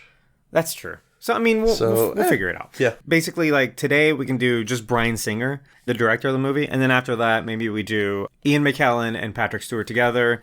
And then I thought for the third movie, we'll just kind of do lightning round of whoever's left over. Cyclops. Okay. Yeah. He's not really in that movie. Well, no, I mean, just, for the franchise. Right. We'll Oh, just yeah, lightning yeah, round the yeah. rest of the franchise Okay. at the end of each franchise, basically. Because there are quite a few interesting people in this franchise. Yeah, I mean, there's Halle Berry, Frank Jensen. Elliot. Elliot Yeah, Page. Elliot Page. Yeah, I don't know who you were talking about. No, I like blanked for a second. You just looked at me and said Elliot. I'm like, E.T.? Like, what? I wanted to throw in a curveball. Okay. All right. So Bryan Singer, director of the film. I'm going to go through some of his movies. Earlier films include Lion's Den and Public Access, and then really makes his name with The Usual Suspects. Have you guys seen or heard of The Usual Suspects? Yes, my aunt we had a family get together and she was like, oh my God, we should watch this movie. Which one was it? I can Shout see out that. to you, Aunt Shannon, if you're here or if you ever watch this. She's not. Or listen to this. I know she's not. She's got good taste. She does have good taste. But surprise, surprise, I fell asleep during the movie, so I don't really know what happened. You probably woke up for the twist ending and was like, what the I don't know what fuck the is twist happening? was. I don't even know what the twist was. Oh, so I won't. I mean, it's been out for like 20 years. It's Wait, 1995 hold on. or something. To be fair, I think that we all started talking during it, and we actually none of us finished the movie. Oh, Now that I'm- sounds about right, that too. sounds like Yup. that sounds like a day in It's your all family's who house. can speak the loudest, the volume elevates, and then no one gets And you to casually put on a movie that you Yeah. very much have to pay attention. Yes. to. And you have the Titans game on in another TV. Yeah, maybe. Funny you mention it. I think it's a movie that's kind of overrated, but I also need to rewatch it. Bert, have you seen it? I saw it when I was really young. I remember almost nothing. We should watch it because I remember watching it the first time. I'm like, the twist is not obvious, but like you can kind of see it coming. And then when it happens, you're kind of like, now what? What? Why did I sit through that whole movie if the whole thing's fake? You know? There's a lot of movies that are like that, though. So It's a whole movie that was made around the line, round up the usual suspects from Casablanca, Oh, which is interesting. You like Casablanca. I love Casablanca, but it's interesting because that movie, basically at the end, the cop has to kind of fake that they're looking for the guy who shot the villain at the end of the movie. Yeah. And he wants to let Rick get away. So he lets Rick get away. And he's like, all right, now what do we do? He's like, I don't know. Round up the usual suspects. So they're just faking it. Just round up the idiots, and then we'll just pick someone who's guilty. It's a joke. And then they made this whole very serious movie just based on that one line. Which is interesting. Yeah. First collaboration between Bryan Singer and Kevin Spacey. In 2017, allegations were made about the production of, we're still talking about Usual Suspects, on the movie being stopped for 2 days because Spacey made unwanted sexual advances towards a younger actor. But don't worry, because Bryan Singer denies that he behaved inappropriately. Oh, so they're in cahoots. Two pervies in cahoots together? Yeah, wow. basically. So then X-Men, basically I think it was the Usual Suspects that gave him kind of the notoriety to get X-Men. Obviously this movie, like we just said, was very good. Leads into X-Men 2, which is, spoilers, very, very good. It's definitely the best out of this original trilogy. You think X2? Oh, probably, yeah. Oh, yeah. I don't remember much from it. I'm excited to watch it and be a part of that podcast. There's a lot of Wolverine stuff in it. It's a Wolverine origin story, sort of. Fuck yeah. And then he leaves X-Men, didn't do X-Men 3 because he got offered a Superman sort of sequel. Superman Returns. Is that movie good? I don't really remember. I don't remember hating it, but I also don't remember liking it. I remember liking it, and then the second time I saw it, I remember hating it. Kevin Spacey was also in that. Yeah. Ew. Collaboration with Kevin. Well, he plays the bad guy. Oh, well. I mean, doesn't make things got better. paid. Valkyrie. Have you seen that movie? I have not. I saw it, and I didn't finish it. Are you just going to drink my drink? This happens You make a good pina colada. every time I make something It's a interesting, compliment. then I have to share it with This her. is But I complimenting you. I guess we're married, and that's okay. Happy wife, happy you. Shut up. What's yours is hers. Have you ever heard of the movie Valkyrie, babe? No. It's about these German officers who tried to overthrow Hitler during World War II. Is Brad Pitt in it or Tom Cruise. Cruise? Yep, Tom Cruise. Brad Pitt's in Inglourious Bastards. Yeah. I don't know what any of that means. Oh, boy. Jack the Giant Slayer then comes back for X-Men Days of Future Past. Might be also one of the better ones. That's my personal favorite X-Men movie. I think I I agree. thought you just said X2 was. No, X2 is the best of the original movies. Oh, Yeah. okay. My personal favorite of the whole franchise is a tie between Days of Future Past and First Class. What about Logan? That's pretty I good. consider that its own It thing. kind of is its own standalone. Yeah, pretty much. And then Bohemian Rhapsody, the Love this biopic movie. on Queen. Thank you. Freddie Mercury. And specifically Freddie Mercury. There's a lot of time love on this him. movie. I did like this movie. So he was fired during the filming of this movie Was in it because of the 2017. allegations? Yes. Okay. That we'll get to. And then was replaced by Dexter Fletcher, who was the director of Rocket Man, which was the biopic on Fuck, what's his name? Why can't I remember it? Elton John. Elton John. Elton John, yes. Oh. Thank you. On Elton John. Wow, that's embarrassing on y'all's part. It was a joke. Do you know how babe. much can make information jokes I for have in me. here? Do you know Yeah. how smart I am? You don't even know. Wow, if that I'm was really me bad- forgetting a big name, y'all would be like, "Why you bozo? Get out of here, stupid." I'm just really bad with names. Oh, okay, that's fine. I would have said that. Yeah, I know. So they just said, let's get the other guy who did the other one, right? Good enough. Mm-hmm. Nominated for a bunch of awards despite receiving mixed reviews. So this somehow won the Academy Award for Best Editing. And then afterwards, everyone started pointing out at how horribly edited it is. I think the editing is my one qualm with the movie. I don't remember the editing standing out. You'd have to Just watch one of weird, these. I need weird to watch it cuts. again. Yeah. It'll suddenly cut to something else or There was a lot of continuity errors too because they had to cut different things from different versions of the production, like scenes that were shot by the different directors, and then kind of try to piece it together. Also, apparently, a lot of the members of Queen, in their contracts, they needed equal screen time. Yes, they were unhappy with it. I think, Yeah, so that it wouldn't turn into a Freddie Mercury movie. which it was. And it, which right. it was, yeah. So there's a lot of weird times where they just cut to another member for no reason. Yeah. Just to up his screen time a little bit. While he's doing nothing. While he's just reacting to a conversation. Yeah. So, weird movie. Weird that it... And this is kind of the thing about the Academy Awards where it's like, sometimes they're just like, hey, a biopic on Queen, this must be good. Throw the awards at that. Even though a lot of people were Do like... they watch this movies? That's the thing. You would think. Where a lot of people are here saying like, this movie's not that good. It's got a lot of problems, you know. It's good in certain senses, but It's like... enjoyable. Sure, but is it best editing? Oh. And like, No. nominated for best picture? Best soundtrack. Yeah. So, overall, good director, but wait, in case you didn't know, 1997 lawsuit where a 14-year-old accuses Singer of asking him and other minors to film a nude shower scene in his movie Apt Pupil with support from 2 other underage boys for what they allege was for his own personal sexual gratification. Yeah. So was the scene not supposed to be in the actual movie? Like, is that even allowed? Like, having a was. minor do that? Minors can't be nude on screen. No, they can't. Okay, well that's You can fun. have the like parents you can have like step in? naked babies, but the older they Yeah. get, it starts crawling into that kind of like inappropriate.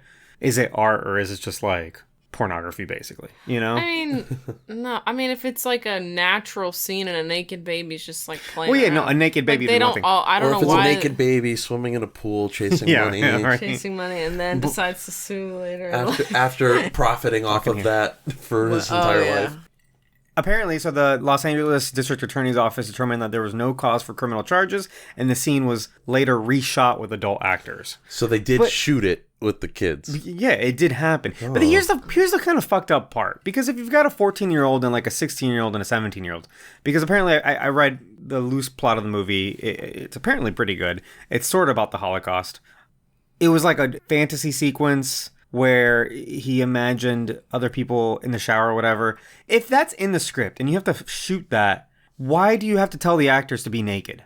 You know? Just be like, hey, wear your bathing suits because we're not going to film your butts or your penises anyway because you're underage. So we can't do that. So they And would it still be- film it and it would look like they're naked, but you just don't you just see shoot- anything. They don't shoot from the waist You don't up. have to Waist up, yeah. film their bare Everything. butt, balls, and back.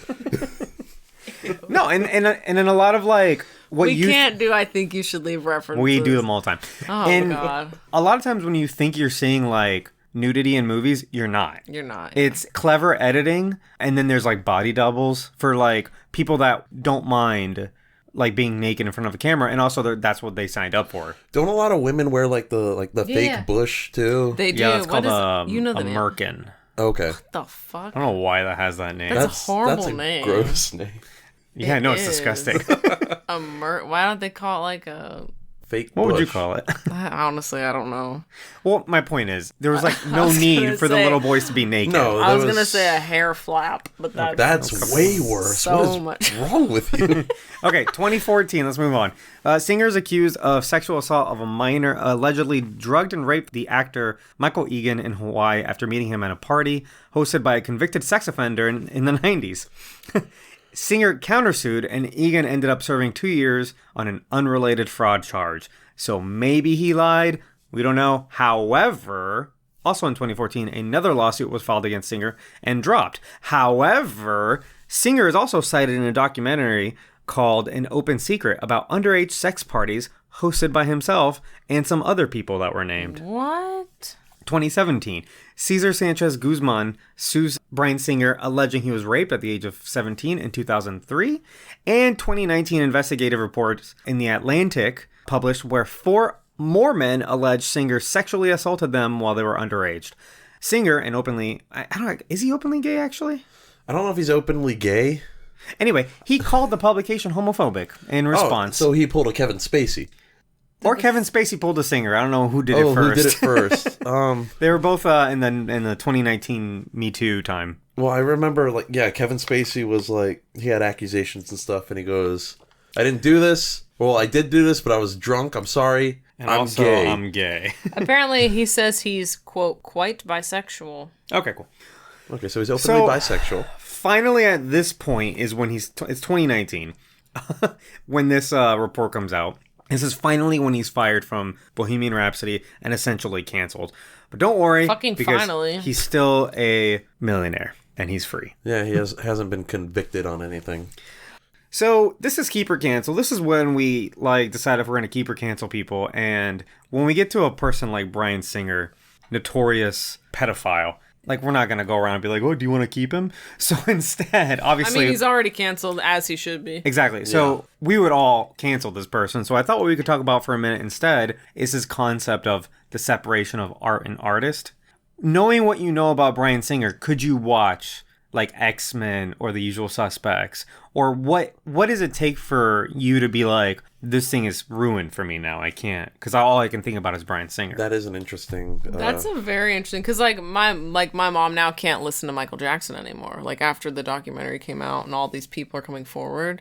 Oh, yeah. Is that, like... So that's kind of similar, I get it. Yeah. But I think the difference is, when you're watching the screen, you're seeing all the incredible actors. You're seeing their portrayal. You're seeing a story being told.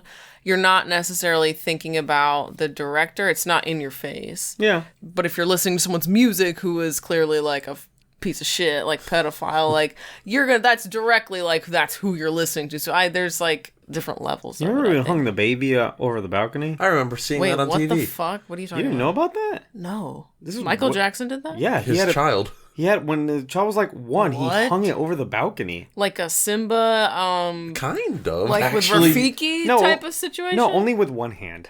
Yeah. Okay, And, no, like- he was fucked up. And like people were like he was freaking fucked the up. fuck out. And like fire department got there in case the baby was dropped. Oh my god. It was a whole thing. Like, no, I don't listen to his music. I never did. I never will. Like, that's where I can definitely separate. What's the question? Whether you can separate wouldn't the be two? separating I can't at that point. The separation of art and artist. Yes, that's when I can't separate it. I'm not gonna support you in any single. Like, no, you're done. Yeah. But this, I don't know. It's different. What do you guys think? I think it's pretty much case by case and Yeah. medium by medium, because movies in particular are a very collaborative effort, and it's like you say, sometimes you could watch this and forget that Bryan Singer made it. Like if you just weren't thinking about it, like I kind of forgot that he did Bohemian Rhapsody. Right. Or at least Right. started to, and I kind of forgot that he did Superman Return. No, I remember that one. But you know what I mean? Like, I forgot that he did Days of Future Past. We talked about this earlier. Well, it was a big deal when he came back for that because they're like, oh, the original director is coming back. Yeah, but I forgot, is my point. Oh, yeah. So I would have put that movie on, and I just wouldn't even thought about it. No, yeah. And So- I'm in the same boat as you with Yeah. that. It's a collaborative effort, and it's easy. It's not as, like, personal, Yeah. when you see a movie. Now, and that depends on the kind of movie you watch. There are movies that are very personal films. If you see, like, Roma, it's an incredibly personal film by Alfonso Cuarón, and it's, like, about his childhood, and he recreated his bedroom, and he casted people who look like his siblings. It's literally about him. It's literally about him, and it's super personal. That might be a little bit different. Or if, like you said, music. Like, you're literally listening to this guy's music, and it's coming from, like, his soul. That is what music is most of the time. A lot of people might also think about, like, art, and, like, some people don't like some of Picasso's artwork anymore because he was very misogynistic. So when you look at his art, if you're looking at, like, Guernica, which is, like, about war, you might look at that differently than the ones where he has, like, women, and they're doing weird things. You know what I mean? I don't know if I've even seen those. There's one, I'll show it to you. Oh, okay. There's one where it's like a bunch of ladies. Oh. Doing weird things. I mean, it's a Picasso, so it's kind of What are they, interpretive. like, giving blowies? Like, what is... No. Just like standing there and they're naked and they're in weird shapes. Is that misogynistic? Well, no, but he was very The art misogynistic. itself might Oh. not be, but I didn't know that about him. He apparently said stuff like... He was a weird guy. But... Yeah, he's very eccentric didn't and weird. like everybody say stuff like that back then though? I mean, Wasn't that yeah, long that's ago. It was silly. like the 50s. Well, there's a difference between mean, that. sure. Very misogynistic in the No, 50s. okay. Yeah. Moving That was on. like I'm the so- whole thing of the 50s. That was the whole theme.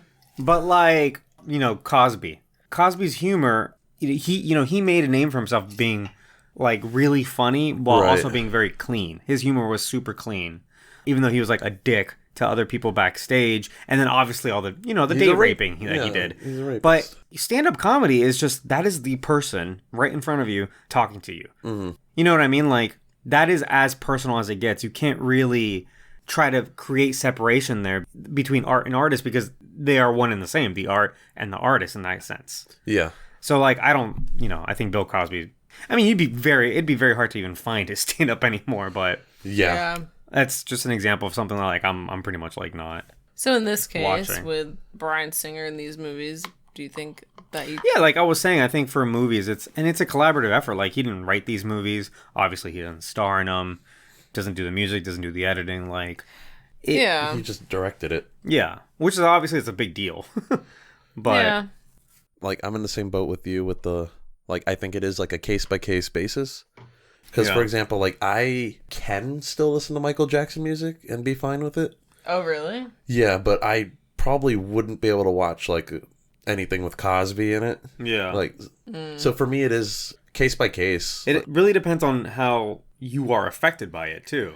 Yeah. I think so. Because if you listen to his music, I mean, his music's obviously amazing. Right. Can you just sit there and listen to the song and be like, this is incredible music, and I'm not thinking about the person behind it? Or can you only think about the person behind it? And that's true. I think I just don't think about him. I think about, like, the music itself. Right. Yeah. Which was very, like, you know, it was a big part of, like, me growing up was a lot of Michael Jackson for music, sure. too. So I think that might have a little something to do with it as well. Yeah, I can definitely separate the art from the artist in the case I of these think I movies. can too. But that's not to, like, discredit or knock anyone that was affected by him. Right. Because that's not to be taken lightly. No, those are you know? completely different things. We're not pieces of shit. No, I know. But I'm just saying, like, I mean, I know people that like they're done with Harry Potter because they don't like J.K. Rowling. Yeah. And I'm like, that's fair if that's what you think. But, like, you know, Harry Potter's not a collaborative effort. It's a novel written by her. But the movies definitely are, you know? yeah. And it's still, you know, can you sit here and take the story apart and really enjoy it? Yeah, probably. Like, I don't know. And most new Harry Potter related things coming out don't have anything to do with Rowling. Isn't she still writing the Fantastic movies? Maybe. Not sure about that. I know that video game coming out, they have actually come out and said that she has nothing to do with this production. I don't think she Oh, ever really? did, though. The video game's like a whole different Yeah. thing. It's like Yeah. set in... I don't even think she, like, wrote any of the story or anything. Yeah. So Oh, okay. it's obviously, like, her universe that she created. Yeah, but yeah. Yeah. At least George Lucas isn't problematic. He's a real cool dude. He's a real... He just can't really write good dialogue. Yeah, but he's a great person. You look How into do him you a know little. He is a that? good person. He sold Disney and donated all the money. That's pretty cool. And he's been, you know, running charities for a very long time, ever since he got super rich off Star Wars. If, like, he's such a big name, but he's never in the news for anything. Well, he doesn't really do much. He's not like your average celebrity. He's just like a reclusive. He's just like a normal dude. Hugh Jackman's not your average celebrity. Yeah, but I was like, what are you getting He's at? perfect. All right. And he's so nice. All right, so I think that pretty much concludes that. Cool, let's move on. So, Into the Phantom Zone or not, final thoughts. Sabel, do you want to go first? Yes. Final thoughts on the film. I hadn't seen it since I was a kid, so my expectations were high. And it was honestly, I think because I saw it so many times as a kid, like, it was like muscle memory. Like, as I was watching, I was like, oh yeah, like, I remember all this. Like, nothing was, like, new or stood out, or I was like, oh, that looks really bad now. And as a kid, it looked really good. Like, none of that was the case. So I think it aged really well. Wolverine's still badass. He did look not as, like, muscly as I remember, but he's still pretty jacked. Or, like, built. He's in good shape in He's this. in good shape, yeah. For, like, a normal person. Yeah. But then he also, like, got this role not too long before they started filming. They were going to go with someone else. Oh, yeah, he didn't have, like, that much time. Yeah, they offered this to, like, Dougray Scott. This Australian actor. Oh, yeah, who? Another Australian actor? Another Australian actor, yeah. That's kind of funny. Who ended up doing Mission Impossible 2 instead. Oh. A really worst bad one? movie. The worst one, yeah. And then he got super jacked after this. But yeah, go on. So yeah, final thoughts. Love the movie. Then as a kid, still love it now. It's one of my favorite X-Men movies. Definitely does not belong in the Phantom Zone. Like, this is a treasure that should be around for all time. All time. All time. And I love Wolverine. Berto, do you want to go next? Yeah, this movie held up a lot better than I thought it would. Because I think a lot of the later movies kind of spoiled my views on the X-Men franchise as a whole. Because I was just like, oh, these movies aren't that good, whatever. And I rewatching this one, I'm like, oh, this one's actually like solid. And like thinking back, I think the next one's going to be solid too, but obviously we'll get there. Yeah. But yeah, like I enjoyed my time with this movie. It was a lot shorter than I remember it being. Oh, But I think it's one of those things where it's like when you're a kid, like everything just seems longer. I but- agree. Maybe, Yeah. yeah, for sure. I definitely would not put this in the Phantom Zone though, because not only is this a very important comic book movie, it's also a pretty damn good one. Yeah, I completely agree with what you're saying about this being an important. Like we mentioned, this basically set the tone for the modern era of comic book movies. You don't get the MCU without X-Men 2000, right? Yeah. Not only is this movie good, and like what you guys said, like I completely agree with all your points, this is aged incredibly well. Yeah. And it's because they didn't try to do more than they could. You know what I mean? It wasn't like some of the, like we said, Daredevil, like, oh, we have CGI, let's just use CGI. And then in a couple years, it doesn't look good anymore. A lot of this movie is practical. The things that are CGI, yeah, they kind of stretched it a little bit, Cyclops effects and whatever. But this movie ages well because it's a very human story set in this kind of crazy Marvel universe, right? Right. It's about discrimination. It's about racism. It's about the Holocaust. You take these characters that you can totally empathize with, the good guys, the bad guys, and you put them on this ideological debate. It's amazing. I think this movie is incredible. It's going to be really hard to redo the X-Men and not do it like this, because this movie is not based on any one comic, and yet they've taken kind of the entirety of the X-Men and included all the best parts of it. You know what I mean? Like we said, like Wolverine wasn't always in it. Magneto wasn't always, a Holocaust survivor. And it's not always been about discrimination, but here we are, right? Right. This is one of the best versions of the X-Men. I have pretty good memory of all the movies, and I can say this is one of my favorites out of the whole bunch. There's some later ones that are still good, but it's still kind of like, they contradict each other a little bit. They don't all like tie in. They're not all as memorable as this, I feel. This is a standout, and so absolutely not in the Phantom Zone. Again, to your point, this should be rewatched not just because it's good and because it holds up, but because it's like historically important in the context of like all these movies. You know what I mean? Absolutely. So that's been it for us. Anyway, thank you guys for listening. Thanks for for downloading the podcast, subscribing to the podcast. Thanks to that piano dude for a musical intro. Make sure you leave a rating and review on Apple Podcasts, or I think on YouTube. You can do that in. Which reminds me, all these episodes are available on YouTube, just as podcast episodes. There's no visual element. You can find us on Instagram at Films from the Phantom Zone, and you can find us on Twitter at Films from PZ. It's a perfect place to come and argue your opinions with us. And now on TikTok too. Yeah, you can yell at us on TikTok. They have a lot of haters on TikTok. We Y'all have can some- join the club. That's absolutely true. We are on TikTok. It's pretty much the same shit as Instagram. But yeah, if you want to join in with the haters, they're there. If you're not a hater though, you can tell a friend, please. And we stream all these episodes live while we record. So if you want to be part of the recording, if you want to hang out with us, we've had a lot of people talking to us in the chat, and that's just something you don't hear. So it's not the same as the podcast. It's not as polished, finished thing. We're just all hanging out together and drinking and eating and kind of hanging out. No one's eating. Sometimes we eat. I was eating earlier. One time yeah, he was you were eating. I had a piece of caramel earlier. You did? Yeah, I ate no one Popeyes on I camera once. He It was a did. It was secret. weird. Knew. Oh yeah, didn't you have to stop? And Yeah, I was like, this is not what we're doing here. But that's pretty much it. Sable, you're the guest. Do you want to tell what you do? Yeah, so I'm a streamer on Twitch, so I actually host these guys when I'm not streaming. So you can find me on Twitch at Sabel's Studio. There's 2 S's in the middle there. Same thing with Instagram, Sabel's Studio. I'm a content creator. Okay. Wait, cut that part. Okay. I just do Twitch. Like, Okay. that's where I want you to find me. And I do a lot of cool art. I do a lot of comic art. So I was working on a Black Widow piece the other day. I do characters. You so should I do Wolverine now. I should do Wolverine. Ooh, but like classic Or Wolverine. Storm. Ooh. I should do Storm. That'd be cool. So who knows? I might have some cool X-Men or comic art coming up. So you guys should definitely check me out there. Well, that's pretty much it for us then. We will see you next time with X2. Is that what it's called? I think it's X2, called yeah. X2 X-Men United. That is what it's called. Oh. X2 X-Men United. With Nightcrawler, Creepy Crawler. Yeah. Creepycrawler, yeah. That's also on Disney Plus. Yes, it is. Cool. So we will see you then. And goodbye. Bye. Bye.